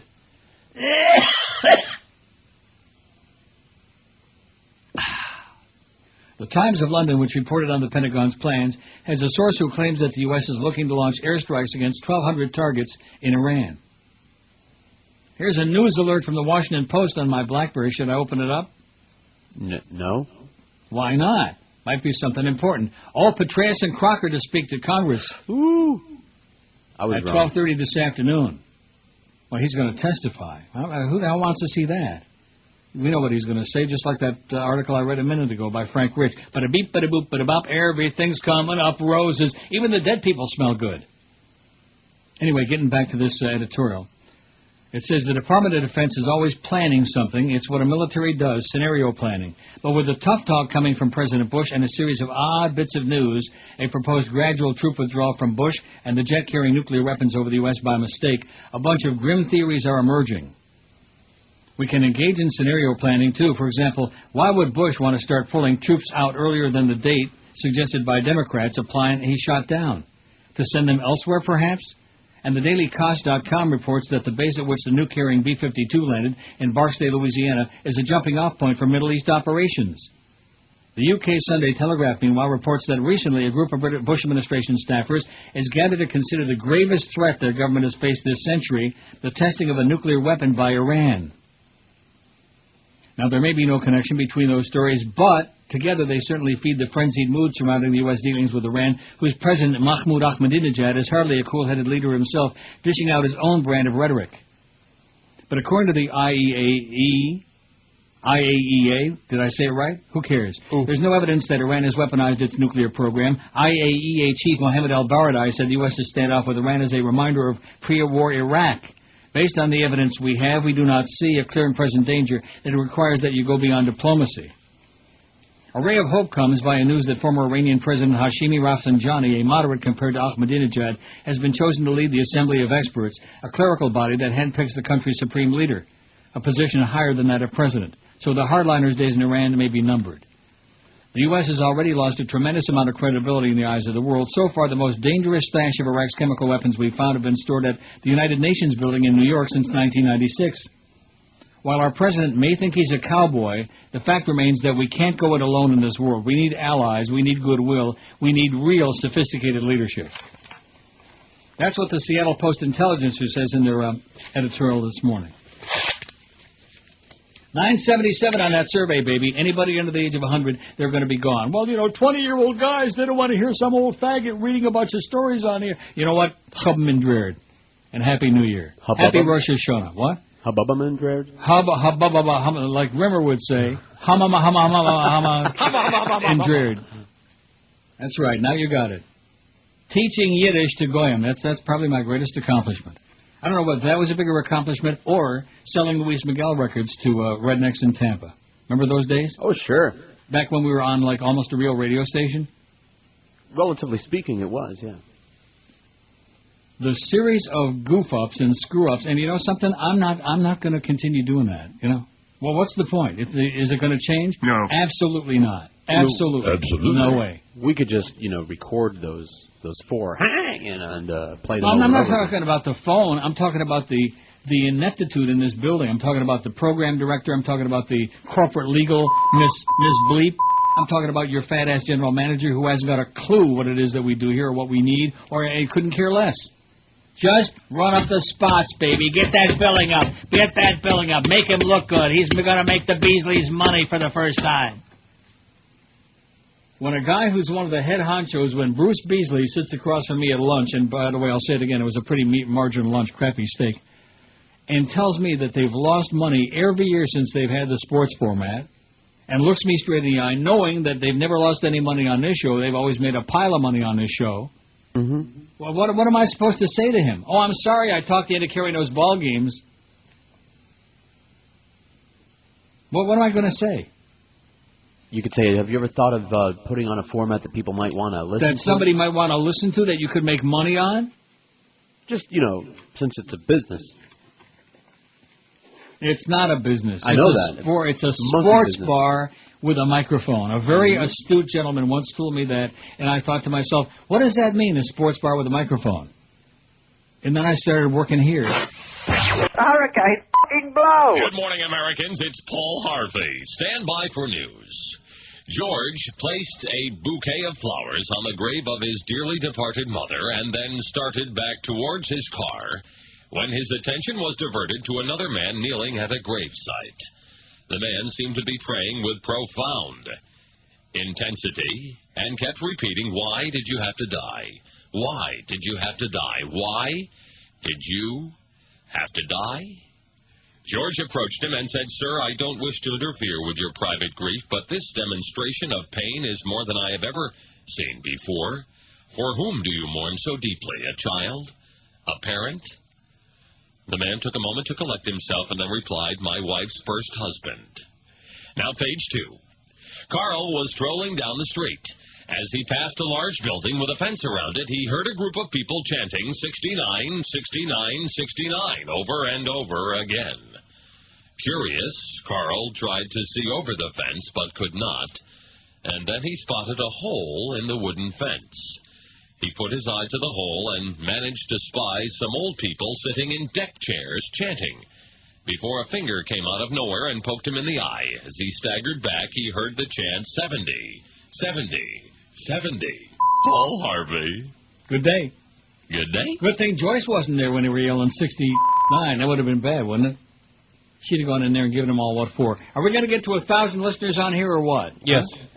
Well, we got 992 now, but I'm talking about like pronto, man. This thing should have been easy 1,500, 2,000 if we had an audience left. I hope Joe Bell is in the middle of driving off the road at lunch right now when he finds out that we got like 992 people listening. We'll get to 1,000 before 1,001.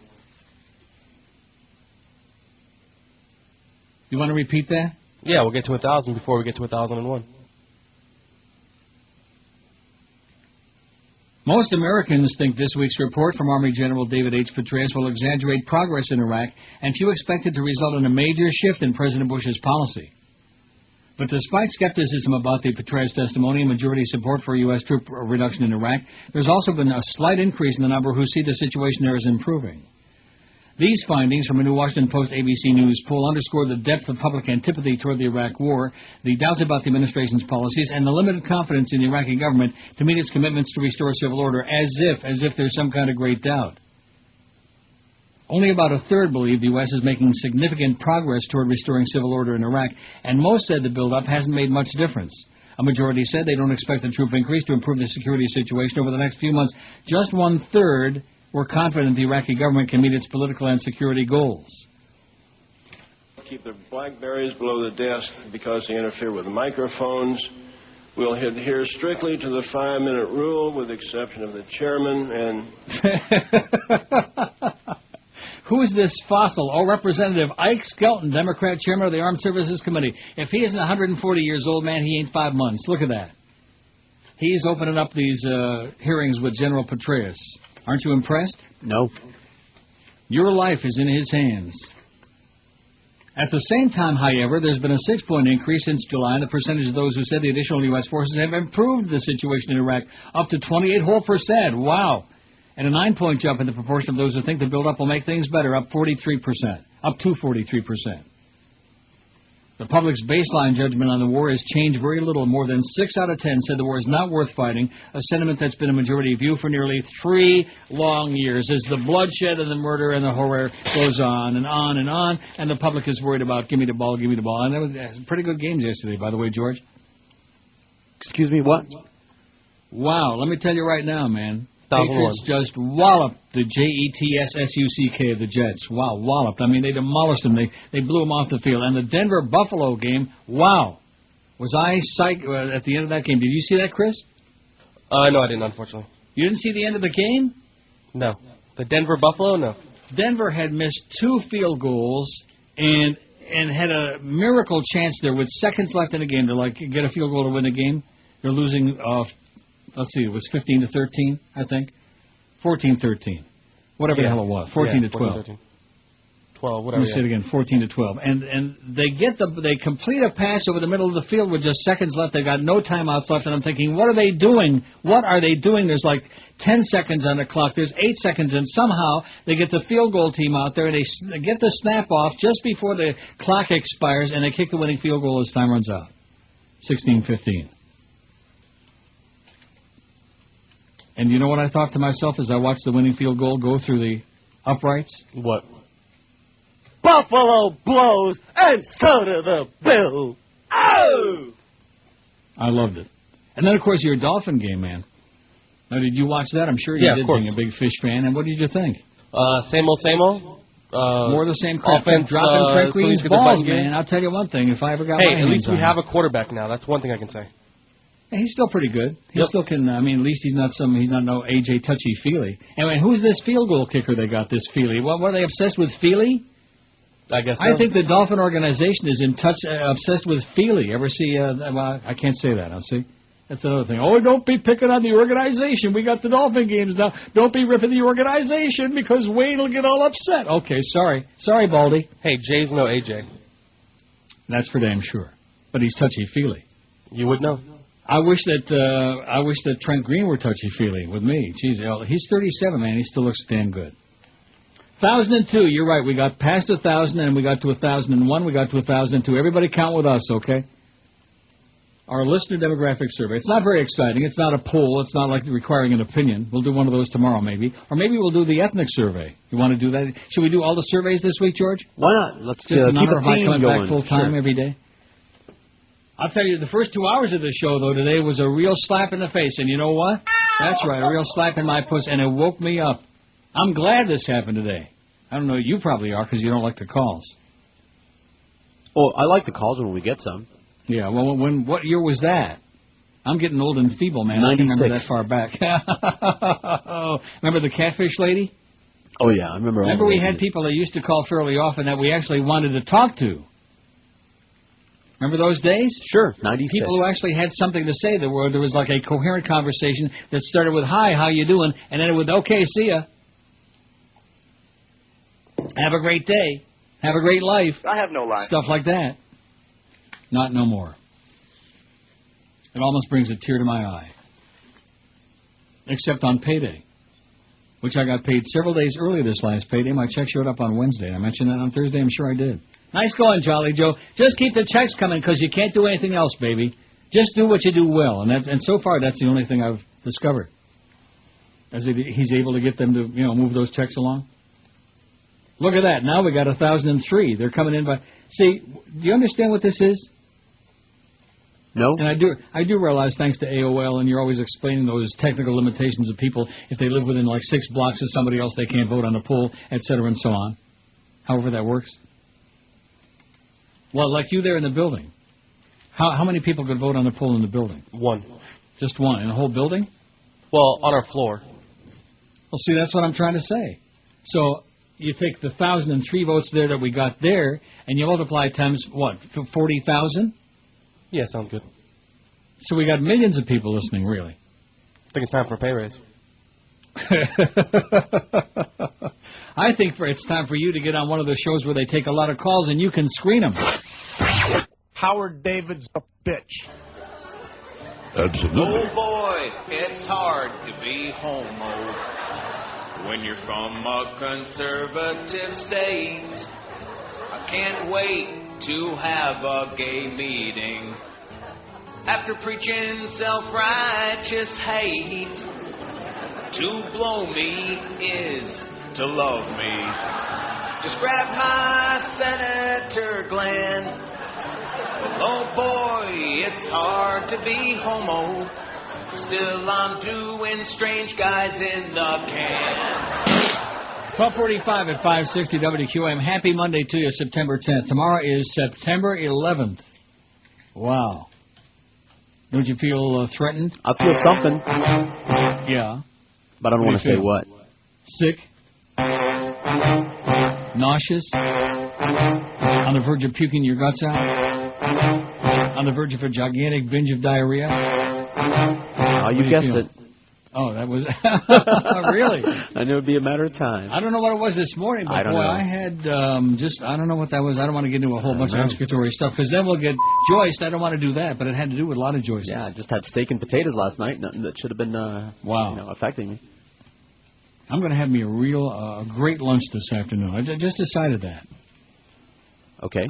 Can I tell you a little story? I've got a couple of things here that were sent to me. And thanks, by the way, for my Sean, Felix, the cat guy there on the MySpace. He's one guy who hasn't deserted me. Him and the professor. And Brandon came back. Did I mention that? I knew he would. Yeah. He's always there. He's always there. That's right. He's just busy. He's actually like doing work. Really? Or something. He's doing work. He's a young guy. He's busy, and if he's not, he's got a problem. He's at work. He's busy the rest of the time. Don't start intruding onto his life too. Okay. Next you'll be wanting to take his girlfriend out. What's she looking? Yeah, like Joyce. What's her name? Joycelyn Elders. Oh. No, Josh Cordes. Joyce Cordes. Can I tell you a story? Please. You remember when the phone rang about an hour ago? Right. Yeah. Did you hear that on the air? Of course yeah, you of course. did. Yeah, we all did. I thought it was your bookie. It was even better than that. Now, ordinarily, I try to keep some of this personal stuff, and in fact, I tell you before the show, because it's too embarrassing, Mm-hmm. But anyway, my little Mexican friend, he and 3 of his Mexican friends decided they were going to get on the train and go to Montreal for the weekend. And I thought, yeah, great, excellent idea. So I set it all up, and I paid for his stuff, which, of course, that's me. I'm Godfather of the Universe. And they went off to Montreal. Had a great time the weekend, and their return trip to Toronto from Montreal, the train was at 11:40 this morning. Okay? Okay. At 11:14, I got a text message from him saying, going to check out now. It was a great weekend. Going to check out, and see you later on. Mm-hmm. Well, if the train is leaving at 11:40... Mm-hmm. and you're checking out of your hotel at 11:15, which is a good 10 or 15 minute cab ride from the train station, mm-hmm. how are you going to make it to the train on time? Mm-hmm. Are you going to make it to the train? And you think you're going to make it to the train on time? Well, no. Not everybody works in radio and is as good at back timing as the rest of us are. Right. Well, to me, it's kind of hard. Well, come to find out that one of these Mexican young ladies, she had a little baby, 2-month-old baby, that she took on the train. Now, what kind of a person takes a 2-month-old infant on a 5-hour train ride anyhow? Irresponsible people or Mexicans. Now we're talking, okay. Oh, good. The good stuff is coming in here. Keep those faxes coming, baby, because, no, this is good. Oh, I know. So anyway, to make a long story short, that's what it was, because when I got that first message at 11:14 saying we're just going to check out now, I'm thinking to myself, hey, baby, you ain't going to make that train. Luckily, though, there's another one at 3-something this afternoon, and it'll be, I'll have a nice, long, quiet afternoon. It's just amazing to me. Yeah. And come to find out, it was the chick with the baby she's the one who created the problem. Sure. I mean, they don't have to have babies to make you late for stuff, but it helps if they do. Here's a fax from the Miami Palm Tree guy. An email. It says, the Dolphins broadcast with Jimmy Syphilis was weak yesterday. Tons of dead air, even with 3 men in the booth. Syphilis is so slow and boring, you hear the crowd reaction. Then a minute later, Syphilis finally describes what happens. Bring back Rick Weaver or at least Zimfer. It's kind of tough to bring back Rick Weaver from the dead, although it could be an improvement, though. Yeah, it'd be a big improvement. And he is on Queer Street right now. At any rate, it says the highlight was during the locker room show. It sounded like Joey Porter came over and confronted Mandich for something that he said while Mandich was still live on the air. I couldn't hear so well because I was in the car, but it sounded like Mandich was scared and his voice was shaking. I doubt that seriously. Or maybe Joey Porter just told him or repeated the Oregon-Michigan score into Mandish's ear again. Did he have a gun? I don't know. Joey's got a gun. I heard that Joey's days are done. Yeah. I can't imagine Mandich being scared of anybody No, that's that's heavily what I'm armed. thinking, Probably a slight exaggeration. He'll be on, though, at 2 o'clock this afternoon to defend himself and to defend the defenseless, the University of Michigan, and the Dolphins, who are 0-1. And then he'll be on at 4:30 with Joey Porter. Really? Yeah, they got the Joey Porter show today at 4:30. Is Joey going to be doing live spots? Maybe. Well, what do you mean they got the Joey Porter show? Isn't it the Power Hour with Hank and the Mad Dog? That's correct, and I guess as part of that, they're going to have... Inside the that. Power Hour is the Joey Porter segment where Joey does a live spot, and maybe Danny Boy Marino will come back on and do a live spot, too. And then maybe Joel Feinberg, by that time, will have himself a sponsor, and he can call in and do a live spot. He's too boring. He is. Didn't I tell you about him? Was I exaggerating when I said he was the dullest person I've ever spoken to in my life? Dullard. And to come on and say, I don't know anything about sports, I don't know anything about radio, well, at least there was some honesty there, I'll say that. The Roman Catholic Diocese of San Diego and San Bernardino announced a settlement Friday with 144 sexual abuse victims for a total of $198.1 million. All right. It's the second largest legal settlement made by a diocese surrounding sexual abuse perpetrated by clergy since such scandals began erupting in the Catholic Church in 2002. The Archdiocese of Los Angeles agreed last July to a settlement on 508 cases of sex abuse for a total of $660 million. The cases in the San Diego settlement go as far back as 1938 to 93, with the majority occurring in the 60s and 70s. Friday's agreement ends more than 4 years of negotiations in state and federal courts. Hopefully the settlement will serve to begin a healing process, especially for the victims of abuse, but also for the church, San Diego Bishop Robert Brown said in a statement Friday. The Diocese of San Diego, with nearly 1 million Catholics, and holdings throughout San Diego, filed for Chapter 11 bankruptcy protection in the wake of the sexual abuse claims. Sex abuse cases involving Roman Catholic priests have cost the U.S. Church over $2.3 billion since 1950, according to the Associated Press. Now, you guys could probably have a good time with that money. Damn straight. $2.3 billion. Just think of all the homeless people. Think of all the people who are starving to death. Think of all the uneducated people, of all the schleppers, all the getchkis, all the desperados. Think of people whose lives aren't worth a penny. And the Roman Catholic sex abuse case priests have cost, just in the U.S. this is, over $2.3 billion. I'd take it. Sure. I didn't tell you what a good weekend I had at Woodbine, did I? No, you didn't. That must have been something. Because I gave up Woodbine for 4 days. And then I went back on a Friday, and I was there for 5 minutes, and I won $2,500.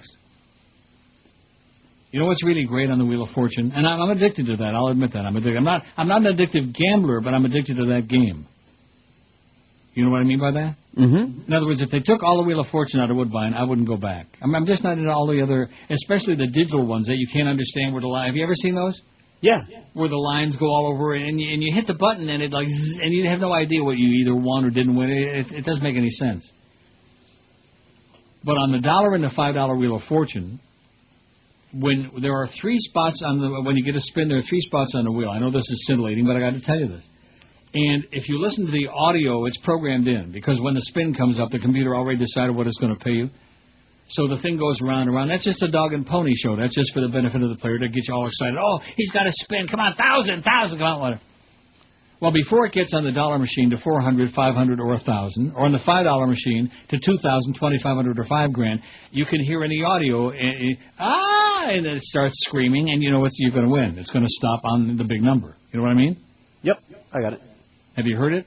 No. Like that? Like on the TV show. So I got 2 spins on the $5 machine. I was there 5 minutes. The first one, $200, and the second one, it's approaching 2,500, and it goes, and I went, and that was it. Saturday I went back, and in 10 minutes, took me a little bit longer, 10 minutes, I won $1,500 on the dollar machine. And you know what people are saying? That bastard, you don't need the money, you son of a bitch. And that's what people are saying. They're not saying, hey, nice job, Neil, great. And then yesterday I went back, and I was there a whole hour and only won $500. Only. That's what I'm saying. Well, you get spoiled, you know. We got 1,027 people listening out there, and the most interesting thing about this whole thing, even though it's not our target audience and we shouldn't really care, female under 18 we got 7, and male under 18 only 2. How do you explain that? In fact, females in this survey, we got about 9% of the audience, according to this, is female. Do you believe that? I have to. Who would lie? On a survey like this. I don't know. I find that very bizarre because when in the Arbitrons, when the ratings come out, you can't find the female audience on this show or on this radio station with a search party, a compass, and a Magnavision reading glass. Trust me, I organized that search party. It's not You easy. can't find them. No. A United Methodist pastor at the Central Texas Annual Conference is facing charges of public lewdness and accused of allegedly molesting a young adult man. The Reverend James L. Finley, 68, pastor of First United Methodist Church in Euless, Texas, was arrested December 1 after authorities said he molested a 21-year-old man and later recorded offering to perform sexual acts on the individual. He was recorded offering to perform sex acts. He was released from jail that evening and posted a $1,000 bail. If convicted, he faces a maximum of a year in jail, a $4,000 fine, as in... Oh, we're fine. He was suspended from his ministry September 6th, the conference spokeswoman said. Boy, they sure work awfully slow. He was arrested December 1 and suspended September 6th. Finley, pastor at First Church for 4 years, was ordained in 64, transferred to the Central Texas Conference in 70. You know how they keep moving him around? Yep. Finley was suspended for 9 days and relief of all pastoral duties during that time, with the exception of a teen abstinence class he teaches, said Carolyn Stevens, Associate Director for Mission Ministries and Director of Communications. He's teaching teenagers about abstinence while he's molesting them. Well, this guy was 21, not a teenager. Does that make it okay? Okay. According to newspaper reports, Finley allegedly molested the man at the man's apartment, and the police were called. After the man told police what had transpired, detectives had him telephone Finley to inquire about his actions. In a recorded conversation, Finley allegedly offered to perform more sexual acts on the man, including anal sex and oral stimulation on his rectum. Anus.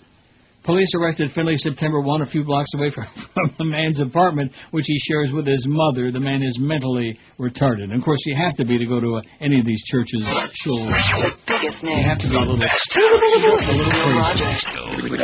is Scott Farrell. And when I'm up in Boca Chica slapping old women with painted lips around the pool, I listen to the Neil Rogers 1 to 2 hour. I listen to the Neil Rogers Fair and Balanced 1 to 2 hour. Starting next week on 560 WQAM, it's My 3 Sport Holes. Starring Greg Reed as Uncle Greg, Mo Howard David, Geldy Geldersleeves, and Gay Carlo. You pink princess, you. Why, What's going on here? They're teasing me, Uncle Greg, and I have a big day tonight. All right, both of you, cut that out. Now I want all you kids out of my kitchen. All right. Yo, Mo. Yeah, boss. Would you give me a haircut? Sure. Thanks. Right there. Yeah, I'm delivering this $50 million check to Mark Rocky Rakitico to help put us out of business, you see. Put us out of business? That don't make sense. Well, life gets boring and... Oh, never mind. Yeah, I know what I'm doing. Now cut my hair. Okay, boss. What's that noise? Oh, that's Geldy drowning in a bowl of soup. Well, can't he swim? Let him die. Mo, what's this sticking out the side of my head? That's your ear. I can cut that off, too, if you like. Oh, yes, that's it. Joe, cut that out. Whatever you say, pal. No, that's it. My 3 Sport Hole. Only on 560 WQAM, your community-minded sports whorehouse. All right. 102 at 560. You got the last part of that right. No question about it. Only we're proud of it. Say it loud and say it proud. Wow. We're a whorehouse. We got 1,050, 1050. Chum, Toronto, or HN, New York. WMGM back in the day. Guess what poll I'm going to do for tomorrow? I don't know. Can you believe I got to do a poll every day now? See, yeah, I know. I know this is going to come strange. This is going to sound strange to you. I don't really mind getting up every day and doing the show 5 days a week. You know, my initial thought was, oh no, after that great summer and only working 2 days a week, I don't mind. And especially now that I came to my senses in the first 2 hours today. It only took me 2 hours. So tomorrow's poll, and maybe you can help me with a list. Now that Neil has killed the calls, which caller will you miss the most? Okay? All right. That sounds good. Well, yeah. Wait a minute. 25-cent slot guy. What about the S&P guy? The S&P is up, Neil. The S&P is up. That guy? Is that a good way to put it? So what I got is Reverend Jones, Gilbert, Eddie, the 25-cent slot guy, or the S&P guy. Don't forget Jesus Christ. Yeah, but he didn't call today. But I'll put him on there. The Jesus Christ guy. Mm-hmm. Did he call you on Friday? Mm-hmm. Jesus Christ. Yeah. Don't miss this. You got to admit, it has its moments. Am I right? Oh, yeah, he had his moments.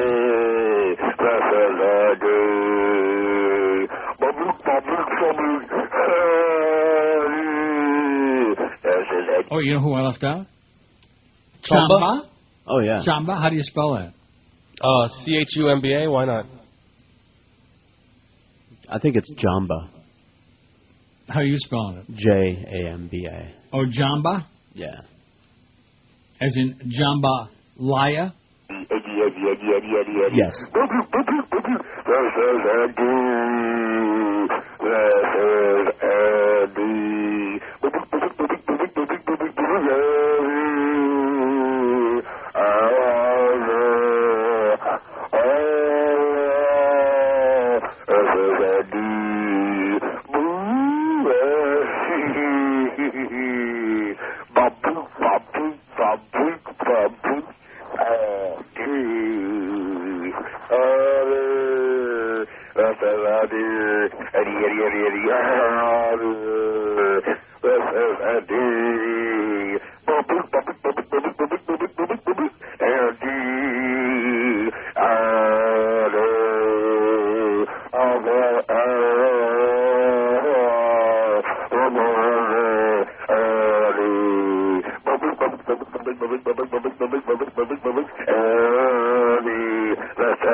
Oh, yeah. We're missing someone else.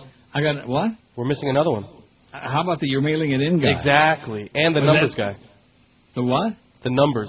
That's All you care about is the numbers. guy. That's the same guy. Oh, is it? Okay, yeah. He says, all we hear is numbers, Neil. You're mailing it in. You're mailing it in. You're not doing a show. You're mailing it in. All we hear is numbers, the poll numbers, the phone numbers. You won't hear the phone numbers anymore.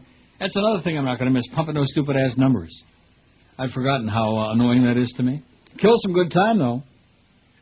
In fact, you know something? That's not a bad idea. I'm still going to pump the numbers. I'm just not going to take any calls. Yeah. I can be devious and sneaky just like anybody else. It's a great idea. So Joey Porter had a fist fight with Mandich yesterday in the locker room? Is that the rumor we're they had words. They didn't have a fist fight. They really did have words? Oh, yeah. And what was? Did you hear it? Yeah, I heard it. And what happened? Mandich was doing the post game, so he's in the locker room, and he goes over to Joey Porter, who's talking to reporters and everybody, and he asks him about why didn't you play? How did you feel not being in the game in overtime? Did he tuck it or did he cock it? Yeah, go ahead. And I think we probably have the soundbite somewhere if they still kept it. But and so he tells him, I wanted to be in there. It's the first time I've never not been in there in a game. blah, blah, blah. But, I guess until I know the defense better, then I can't really say anything about it. So then Mandich kind of walked away and said, I understand what this guy's feeling like. You always want to be in there when your guys used to making plays, and stuff like that. Well, 10 minutes later, all of a sudden, Manch's about to say something. You hear someone yelling at him just about. Really? Yeah, and it's Joey Porter saying, why are you sitting there saying that I didn't want to be in there and I was happy not to be in there in overtime? And he's like, did Joey, he tuck it or I don't know did what he you're cock talking it? about. So, Yeah. Yeah, so it was all pretty fun. So I'll see if I can find the audio. Little contretemps there, huh? We ought to get the audio from that, for Christ's sakes. I like that. Oh, I just got a call there. That's why I was glad that you were talking, by the way. We're taking the next train. Very good.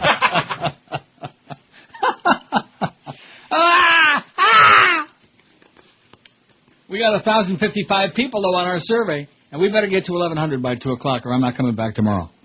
I'm going to go to work for Joel Feinberg. You know something?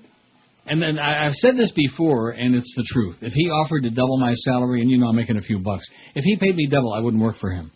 Really? He's an idiot. Oh, that would be different.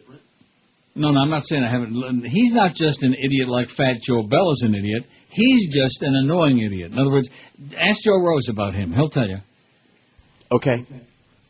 See, you didn't believe me when I said, after a guy, where's Joe Rose going to go? He's got 2 stations to choose from, right? Right. In this market. Mm-hmm. To come back to work for us after the incredible crap that they put him through. And you know what I'm talking about, the lies and the postponed meetings and the missed meetings and all this other stuff, while Greg Reed and the Beasleys were negotiating to put Stern on the air and pull the carpet out from under him. And he also wasn't getting paid very often back in those days. He was bellyache and he couldn't get paid by these cheap-ass banjo-picking bastards. For him to come back, you just know that going over there would be like going from the frying pan into Hades, man. Like the end of the world. And how much worse could it possibly be? And obviously, it's worse. And they got Dan LeBastard, who's the only guy they got with any numbers over there. He's working now since September 1 with no contract. Oh, here we go. Here's some more suggestions for the callers. The guy with the eyes, who did call today, as a matter of fact, with his David Cassidy BS. Hey, guy with the eyes, Kenny. You fairy. Greg from Port. No, I'm not putting him down. He. By the way, he tried to get on MySpace again. Greg from Port St. Lucie. Guess what my answer was? No. And Andy from Hollywood. Oh, this must be from them. It's from Andy. Oh yeah, it's from Andy Rubenstein. Oh, sorry to use your last name on the air, Andy Rubenstein. We hate you. Don't you understand? We hate you. And of course, they have nothing to say. Just say who it is. Oh, it's Greg from Port St. Lucie. It's Andy from Hollywood. And they're squeezing each other. I can't say where. Filmmaker Michael Moore on Saturday predicted a landslide victory for the Democrats in the 2008 presidential election, but is taking no chances rallying U.S. liberals in his latest documentary. The potential for a Democratic landslide is enormous. People do not want to vote for the Republicans, he told reporters at the Toronto Film Festival premiere of his Captain Mike Across America. But the Democrats are professionals at screwing things up, so nothing's in the bag, he said. This film is for my few million fans and for the people who share my liberal politics to get fired up and ready for the next election. I hope this film gives the choir a song to sing because we can't take 4 more years of the Republicans, said Mike. Moore commented that Hillary Clinton's vote in favor of the Iraq War hampers her chances of beating Barack Obama in the upcoming Democratic primaries. Former New York Mayor Rudy Giuliani's got a good chance of winning the Republican ticket on his trumped-up phony baloney record in 9/11, and Michael Bloomberg, still sitting on the sidelines, could be a spoiler, he said. The follow-up to his hits Fahrenheit 9/11, Bowling for Columbine, and Sicko shows the Michigan native trying unsuccessfully to drum up support for beleaguered Democratic candidate John Kerry in the run-up to the 2004 election. But he conceded to reporters in Toronto maybe he wasn't the best candidate. The U.S. is a liberal country, he insisted. The majority of Americans are liberal. They hate that word, and they'll never use it. But if you ask them, do you think women should be paid the same as men? Do you think that we need assault weapon laws? Do you think the minimum wage should be raised? The majority of Americans take a liberal position on every issue except capital punishment. But voters were simply not presented with a strong enough Democratic candidate in Kerry, he said. They didn't want to go into a polling booth and vote for a weenie for president, he said. How do you like that? They didn't want to vote for a weenie. I might vote for a weenie. All depending on who it was connected to, but not John Kerry. I wouldn't vote for his weenie. The documentary follows Moore going from stadium to stadium filled with adoring fans in 62 cities in the dying days of the 2004 presidential campaign, bashing U.S. President Bush, who would go on to win the contest, and his lies to justify an unjust war in Iraq. Moore offers a rousing defense of press freedoms while thrashing U.S. media for not asking enough tough questions going into the Iraq War. Amen. Pearl Jam's Eddie Vedder, Steve Earle, Rage Against the Machine's Tom Morello, and Joan Baez break up the film with musical interludes. Pop singer Cat Stevens, who couldn't be here tonight because he found himself on a U.S. no-fly list after changing his name to Yusef Islam, got a nod as well. So did the Dixie Chicks, who were widely criticized and saw concert ticket sales plummet after lead singer Natalie Maines insulted Bush and angered conservative American country music nose-picking fans. And Moore tussles with a handful of Republicans who aim to disrupt his rallies, including a Christian student group that erupted into loud prayer during a Moore speech. Behind the scenes, tightly kept security, dangerous threats at bay, Moore said. Tight security, what did I say? Tight security kept dangerous threats at bay. But in taking a parting shot at his nemesis Bush, the film ignores a vital point. The Bush presidency is almost over, and most pundits and polls agree a Democratic victory is likely in the 2008 presidential election. So why would Moore, whose first documentary, Roger and Me, won an Audience Award for Best Film at the Toronto Film Festival 18 years ago, launching his career as a crusader for the disenfranchised, launched an anti-Bush film now? Yes, I've run out of ideas, Moore deadpanned. He's run out of ideas. We got 1,071. Oh, there's Ileana Rosanna Dana. Made progress, with the exception of the National Police. I would like to take her by the hair and drag her up and down Flagler Street for about 6 hours behind a pickup truck. Included with a real mean pit bull in it, you know. In both their readiness. Can you believe her? I remember those hearings, those steroid hearings, where she was going on about, oh, we got a street named after you, Jose. Oh, Jose. And of course, we found out Jose's book was a bunch of lies. But nevertheless. Biggest names. The best And talent. Raffy, hey, little Raffy. Don't forget, if it's funny, Joe Bell likes it. He wants it on our air, if it's funny. Like the Hurricanes are pretty funny. My name is Barry, sing like a fairy. I write bad songs about romance while I'm wearing spandex pants. I'm kinda shrimpy, my songs are wimpy. I had a series of big hits, but that was back in 76. Now no one wants to hear. They only laugh and sneer. They won't admit that they own my albums, cause my songs are queer. Got a nose shape like a banana. My two fans both live in Montana. Got a nose shape like a banana. Up my nose you can fit half of the city of Atlanta. I write the song.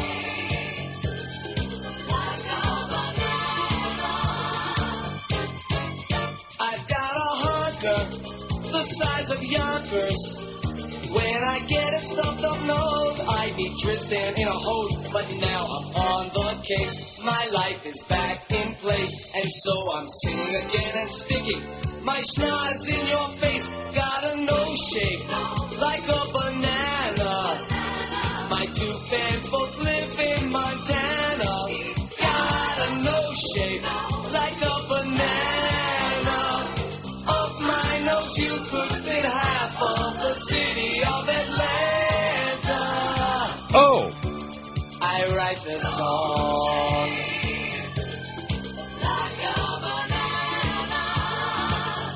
Oh, I got another caller.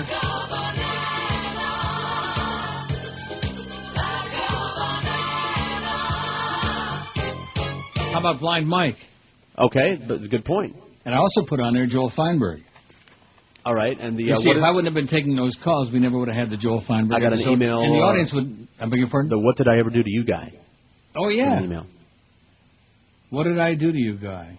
So I've got the Porter and Mandich if you want to hear it all. Yeah, let's hear it. All right, you ready? Joey, was there any sense of fatigue out there in overtime? I don't want to take nothing away from them, but trying to make excuses to say we was fatigued.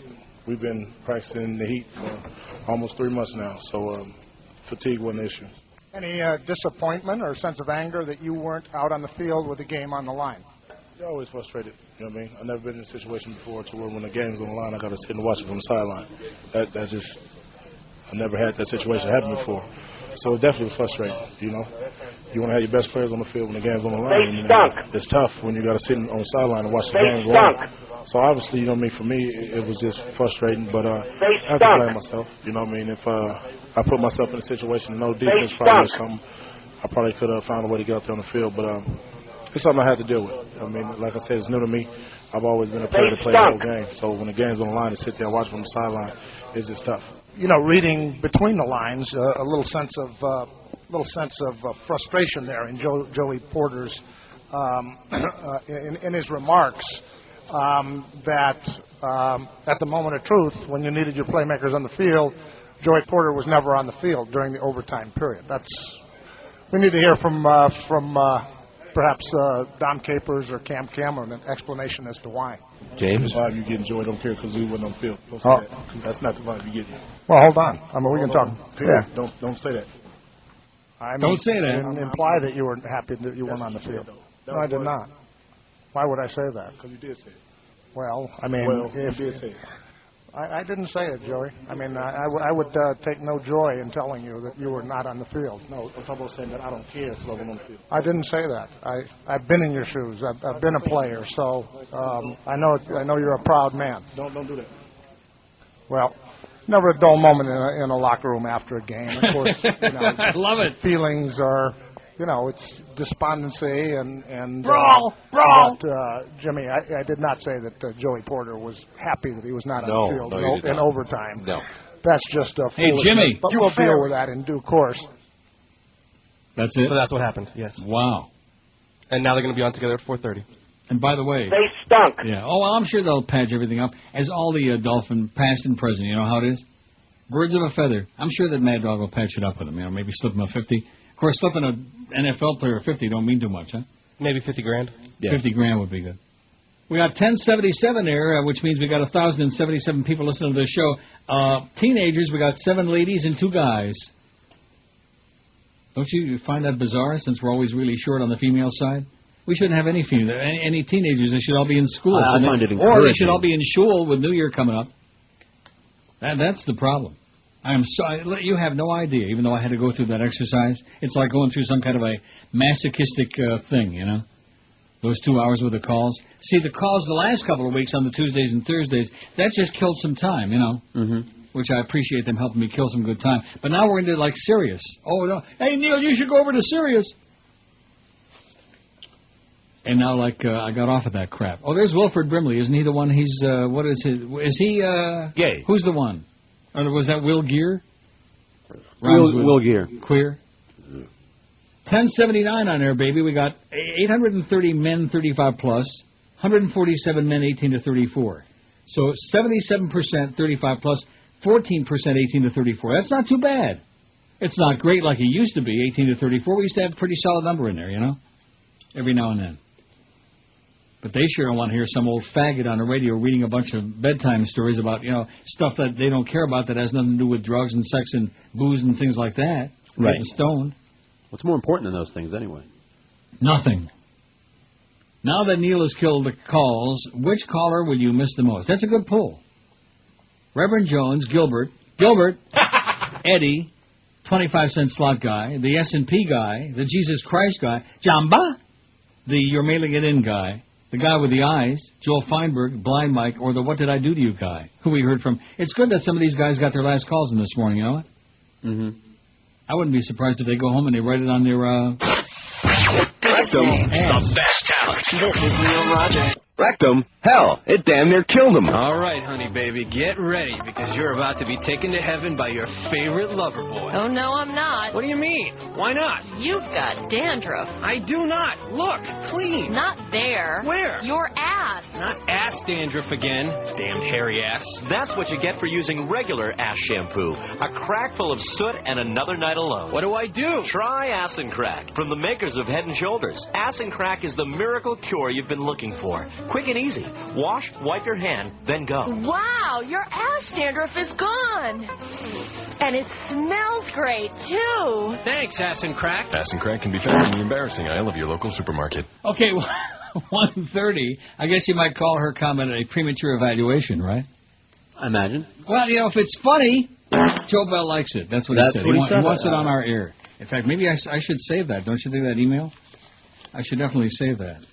To back you up in later. He doesn't mind. And there's nothing to back up. I mean, oh, that sounds like a little backup. 1095. We're going to make 1100 today. Whoopie-doo. Okay. It's going to take some time, but I'm not going to worry about them anymore. I just decided that during this last break.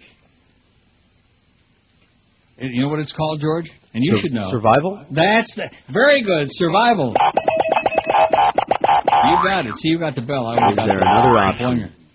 It's called Survival. That's it. I added the Joven guy, too, to the poll. Now, you see, you're not that familiar with him, but he goes back to meet his trust Zeta. me. Yes, I am. Oh, he does the same crap to you? Yeah. He'll call up and he'll start saying, like, some incoherent stuff Sure. that you're trying to figure out what... And then, the Joven, right, the Joven. Whatever that means. This is a guy who used to be the Winfield Donuts guy. It's obviously some friend of his. This is what these children do: is they send messages, not so secret messages, to their buddies. This is the guy. No, I know, but that's what it's all about. It's like the lifeguard guys. Yeah. It's their little inside, gay joke with each other. Well, anyway, so that's him, the Joven guy, who used to be the Winfield Donuts guy back in the Zeta days. You know how many years ago that is? 20 years. 20 years ago, 400 years ago on Zeta. Those are the days, baby. That was a show. That was a station. That was like FM. That was my chance to be a real contender, you know what? And it was good crap. Neil wakes me up in the morning. But that's, can't live in the past, baby. Move right along. And that's what I just decided during the break. I'm not going to worry about fat-ass Joe Bell. I'm not going to worry about Clarence. I'm not going to worry about Joyce. And the Beasleys, the banjo-strumming Beasleys. Screw them, man. Screw them. What they've done to this show and for this show, I wouldn't wish on Osama Yamama, Hitler, Ho Chi Minh, and Eddie Cobb. How do you like that? And even on Donald Brainerd and Regine Daniot. 1098. That's great. I bet you Chris is all excited, although you see, you don't realize we should have 1101. Look at that. On a survey like this, we might have to leave this on there for a few days, to make it look like we got an audience left. But we're starting to see that's one thing about me, and I've told you this before. I'm resilient. I bounce back from even the most insurmountable odds, and I don't know how the hell I do it. It's like you said, it's called survival. Some people have survival instinct. Other people who don't have it, they kind of like roll over and die. Yeah, like that. They just kind of like wilt in the sun. He may be the hero to the environmental movement for his crusade against global warming, but Al Gore is about to be targeted by animal rights activists over his carnivorous contribution to greenhouse gases. Uh-oh. Don't play those sounds anymore, even though they are very amusing, and Jolly Joe likes amusing stuff on WQAM. Greenhouse gases.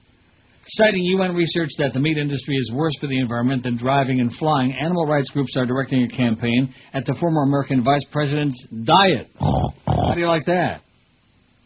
When he delivers a lecture on global warming in Denver next month, protesters will display billboards bearing a cartoon image of Mr. Gore eating a drumstick and the message, "Too chicken to go vegetarian. Meat is the #1 cause of global warming."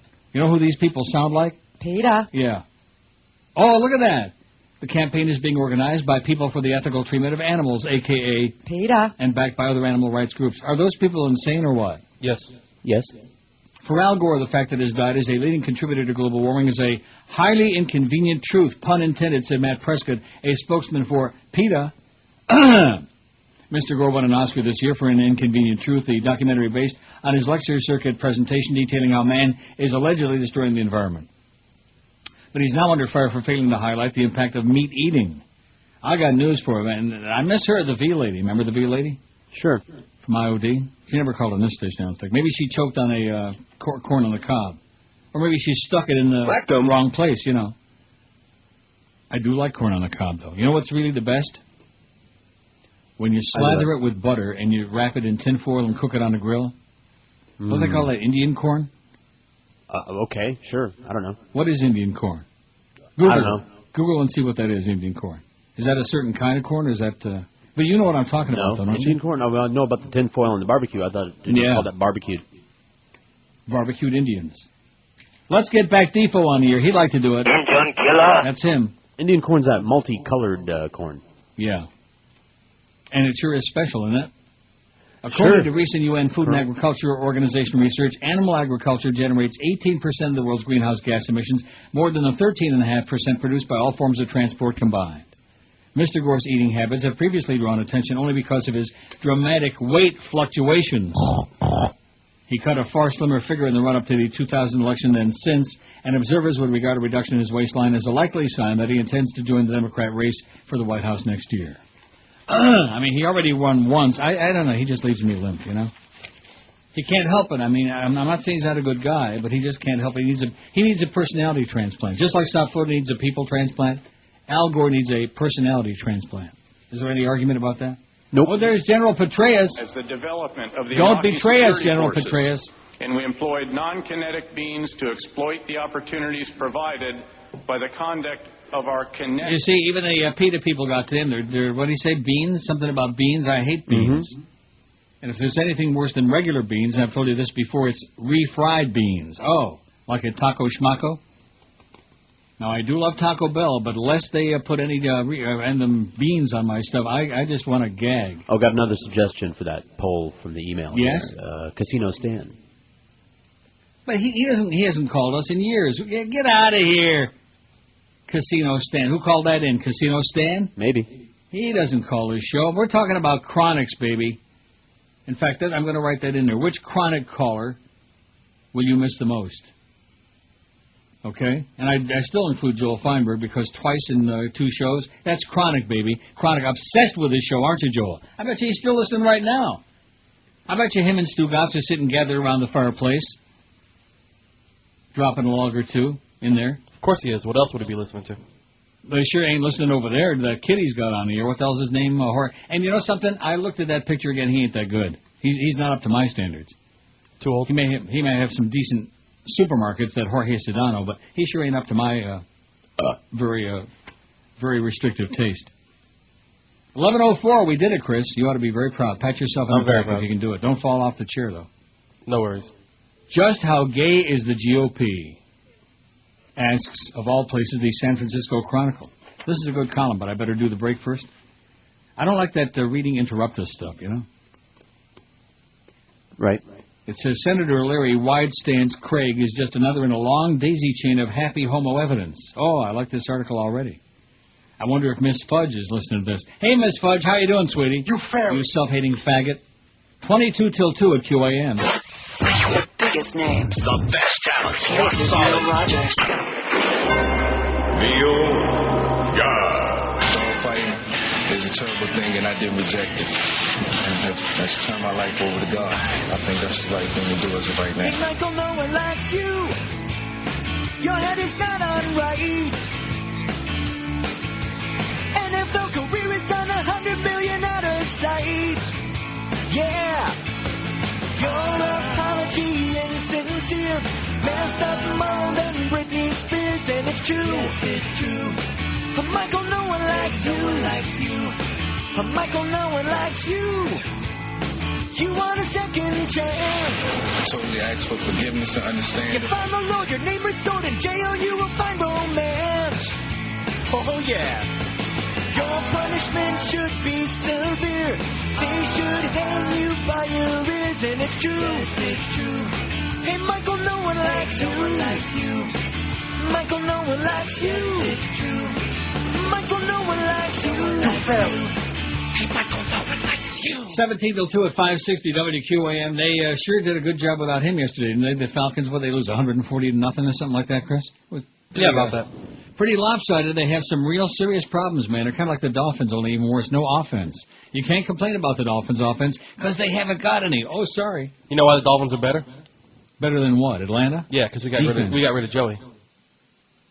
Joey Porter? Harrington. Joey Porter? You knocking Joey Porter again? He's going to come on here this afternoon and rip Mandich an ass if you keep that up. Okay. Oh, Joey Heatherton. Yeah. 11:13 on the survey, and the survey says we got a lot of, I don't know, we got something.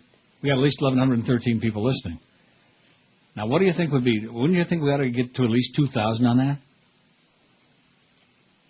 At least. Before I change the poll. I mean, I'm going to fax the one for tomorrow. Don't you like this poll about the callers that they're going to miss? Oh, and wonderful. We also ought to put, they all suck. Or something like that. I hate them all. No, because that's a cop-out. No, it's not. No, that's not a cop-out at all. What are you talking about? It's not like I hate this pool. I hate them all. I'm not going to miss any of them. Are you going to miss any of them, George? No. No. So they have to have somewhere to go. So instead of I hate this pool, I hate them all. Like poison, and wish they would all croak. Wish they would all drink the same wicked broth, that poison pudding. Some Kool-Aid? Drink some Kool-Aid with Jimmy Jones. There's a hell of a guy for you. Remember Jimmy Jones? Time out. What was that song? You got it, I bet. Jimmy Jones? Time in. Silly song. I like silly songs. Maybe I'm going to be like Chicken Neck, Boca Brian. I'm going to get my brain trapped in the 50s. That's definitely him. I've got one Jimmy Jones song, and it's not the one you're thinking about. Oh, sure. well, which one you got? Handyman. Handyman, what? Yeah. Sounds exactly the same. Oh, wait, I got a duet over here. Yeah. Maybe this is it. Yeah, good timing. Jimmy Jones and Robert Mercy. Boy, this thing's close. Well, excuse me. I remember this. Yeah. All right. Yeah. How can you beat that, huh? Oh, you can't. I mean, that ain't no Britney Spears. Oh, that's the problem. That's where you went wrong. You didn't bring that up.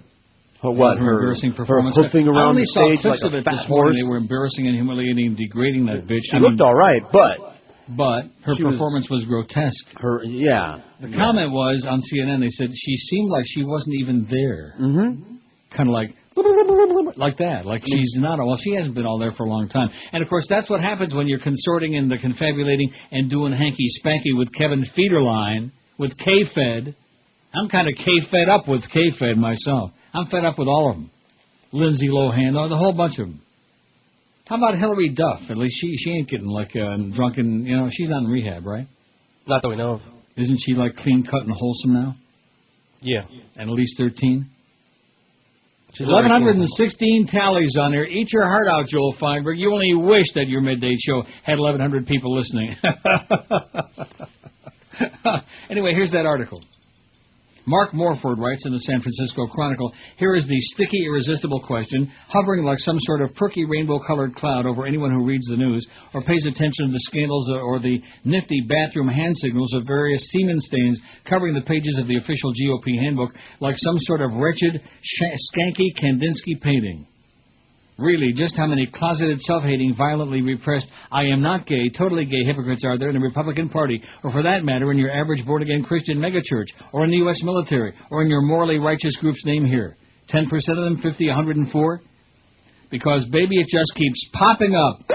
Scandal after scandal, homophobic lawyer after anti-gay preacher after gay marriage attacker after hooker-loving family values adulterer, Bob Allen to Ted Haggard to Jim West to Glenn Murphy Jr. to David Diaperman Vitter. So many examples of a militant, loudmouth Christian Republican suddenly caught with his pants down around his boyfriend's ankles that after so many headlines, the notion that these cases might be rare or exceptional simply vanishes, and you're left only with the undeniable fact that, oh my God, the American right is simply teeming with so much murky, pressure-cooked homoeroticism, it might as well be a young Republican's kegger at Mark Foley's pink Miami Beach condo. Not exactly a revelation, I admit, as you already know, and as any D.C. therapist or male prostitute or honest historian will happily remind you, this is the way it's always been. Incidents like Idaho Senator Larry Craig's toe-tapping in the tea room merely reinforce the great rule of conservative hypocrisy. The louder and more self-righteous indignation over a given moral issue, the more sure that you can be that the screamer in question is simply oozing with repressed fantasy or lust regarding that very issue, and what's more is very likely acting on it right now in a fetish dungeon, brothel, or bathroom stall near you. Same as it ever was? Absolutely. Absolutely. Maybe this, then, is the more interesting question. How far back does it go? How deep can you trace it? To the very roots of humanity in itself. Indeed, you need no microscope, no copy of the Agony and Ecstasy to see the ocean of homoerotic sexual repression surrounding the very foundations of the conservative fundamentalist worldview, or the church itself, hearkening back to all those early nasty popes, secretly married, secret adulterers, secret flocks of nubile boys at their disposal. You need no Da Vinci Code to tell you the religious right's eternal repression of the feminine divine, its deep fear of sex, its eternal fascination with the supple flesh of young males. Hell, show me a vociferous anti-sex fundamentalist of any religious or political bent, be he Muslim, Christian, Jew, Mormon, Republican, or other, and I'll show you a slideshow of his secret nighttime fantasies so kinky and dark it would make Jenna Jameson shudder, and not in a good way. In this light, Larry Craig is merely carrying on a proud, rather disgusting tradition among the morally rigid and the sexually turgid. He is but one in a long, long line of dangerous, duplicitous cretins who stab madly at the world and work like fervent demons to demean others because they can't stand their own repulsive reflection in the mirror. It's as if all the pedophilic priests and all the gay evangelists and the hooker-loving, cocaine-snorting, family values GOP crusaders really want us to know that there exists no bastion of stiff, sanctimonious moral values that is not at its core corrupt and messy and wrong-headed as the Taliban at a nudist colony. Not our military, a massively warped organization apparently far more terrified of gays than of dropping its entrance barrier so dangerously low it makes good soldiers nervous. Not the seminary where the pitter-patter of young men's feet from bunk to bunk after lights out. Not the megachurches with their deep eternal fetishistic fascination with all things anal and perverted and hookerific and yummy. And for the record, no, liberals and Democrats are far from immune to this timeless rule, though the self-hating hypocrisy part is largely muted by default. It's equally true for any hardcore PETA activist or Earth Firster. The more intolerant you become and the more fixed your ideas on how it's all supposed to work, the more likely the universe will simply laugh and smack you upside the head and secretly take your picture licking your new leather boots or applauding the bombing of Afghanistan or eating endangered baby seal burger in your Hummer with a rifle on top of Bill Riley. Shudder. But one vital aspect of this otherwise typical gay Republican scandal must be repeated merely for the record. Truly, no one would give much of a damn that Craig's as gay as a $3 bill, and probably has been for about 40 years now. In fact, might even have been applauded had he come out with anything resembling dignity or honesty. Were the man not a raging, deceitful, duplicitous fraud, one who's intentionally and maliciously damaged lives, restricted sexual progress, and with his fellow homophobes in Congress, taken a rusty, serrated knife to the very fabric of human love? Oh, yes, he has. After all, this is the same sniveling Larry Craig who snickered that Bill Clinton was a bad, nasty, naughty boy during the Lewinsky-gate, the same Craig who helped to enact the military's brutal, fail, don't ask, don't tell policy, which, as Slate's William Salatin points out, is a complete and degrading sham. The same senator who voted for the Defense of Marriage Act against adding sexual orientation to the list of punishable hate crimes. In fact, Craig's classic case of GOP hypocrisy of the chasm between his homophobic public persona and his homosexual personal lusts is simply so blatant, so undeniably grotesque, he becomes a bizarre case study, a cultural something which I can't read, a deeply fascinating, albeit largely nauseating archetype full of obvious but still mandatory lessons for us all. But let us look now, for just now, the biggest one of all. This particular lesson comes straight from the universe itself. It flows from, ebbs and floods all over time. It reeks of blood and sex and huge explosions of exotic flowers, tell tales of history and warped leaders and sexual mayhem going back in millennia. In other words, the lesson, as they say, has seen it all. It goes something like this. Dear eternally baffled, totally horny humans, you can only poison your own soul for so long. You can only lie to yourself, your wife, your children, the nation, your own miserable and intolerant genitalia before the backlash, the recoil, the nasty acid reflux comes right back up to bite your ass in the cold, cold bathroom stall of life. Do you understand? Do you not yet see? Do not at the peril of your very spirit, at the risk of all that is beautiful and good and fluid and sexual and wet and sticky and right, hold so tightly, so violently to your narrow views of sex and love and human behavior that when you're caught naked and shivering and salivating on your bed of nails, doing exactly the things your belief professes to hate, that your very soul explodes, the flowers wilt, the gods laugh, and you're handed a tiny yellow ticket guaranteeing your return in the next life as a small black cancerous lesion on the underbelly of a hyena, okay? Thus endeth the lesson.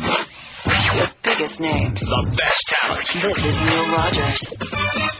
It's Steve in Miami town at 560 WQAM.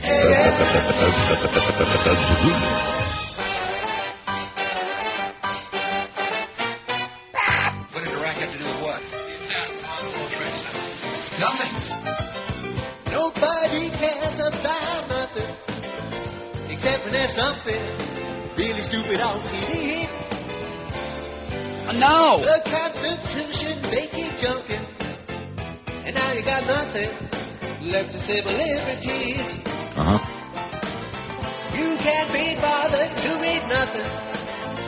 You might learn something, but that would mean you gotta think. Just keep those SUVs running. Say the lemmings and dummies. The price of gas don't matter to me. The most corrupt administration in the history of our nation, but you won't see that on TV. That's not the kind of information that corporation who owns the news wants you to see. We are shredding the Constitution. We are tearing up the Bill of Rights. because we are telling Americans that no matter what your business is, you are subject to the undisciplined, irresponsible scrutiny of the Attorney General and others without a court intervention. How will you look when you're in damn shade? Or a bar of soap to make the neocons nice and clean? Soon those freight trains will be a-coming. When you don't care about nothing, they come for you eventually. I'm dying over here. Bye, bye, bye.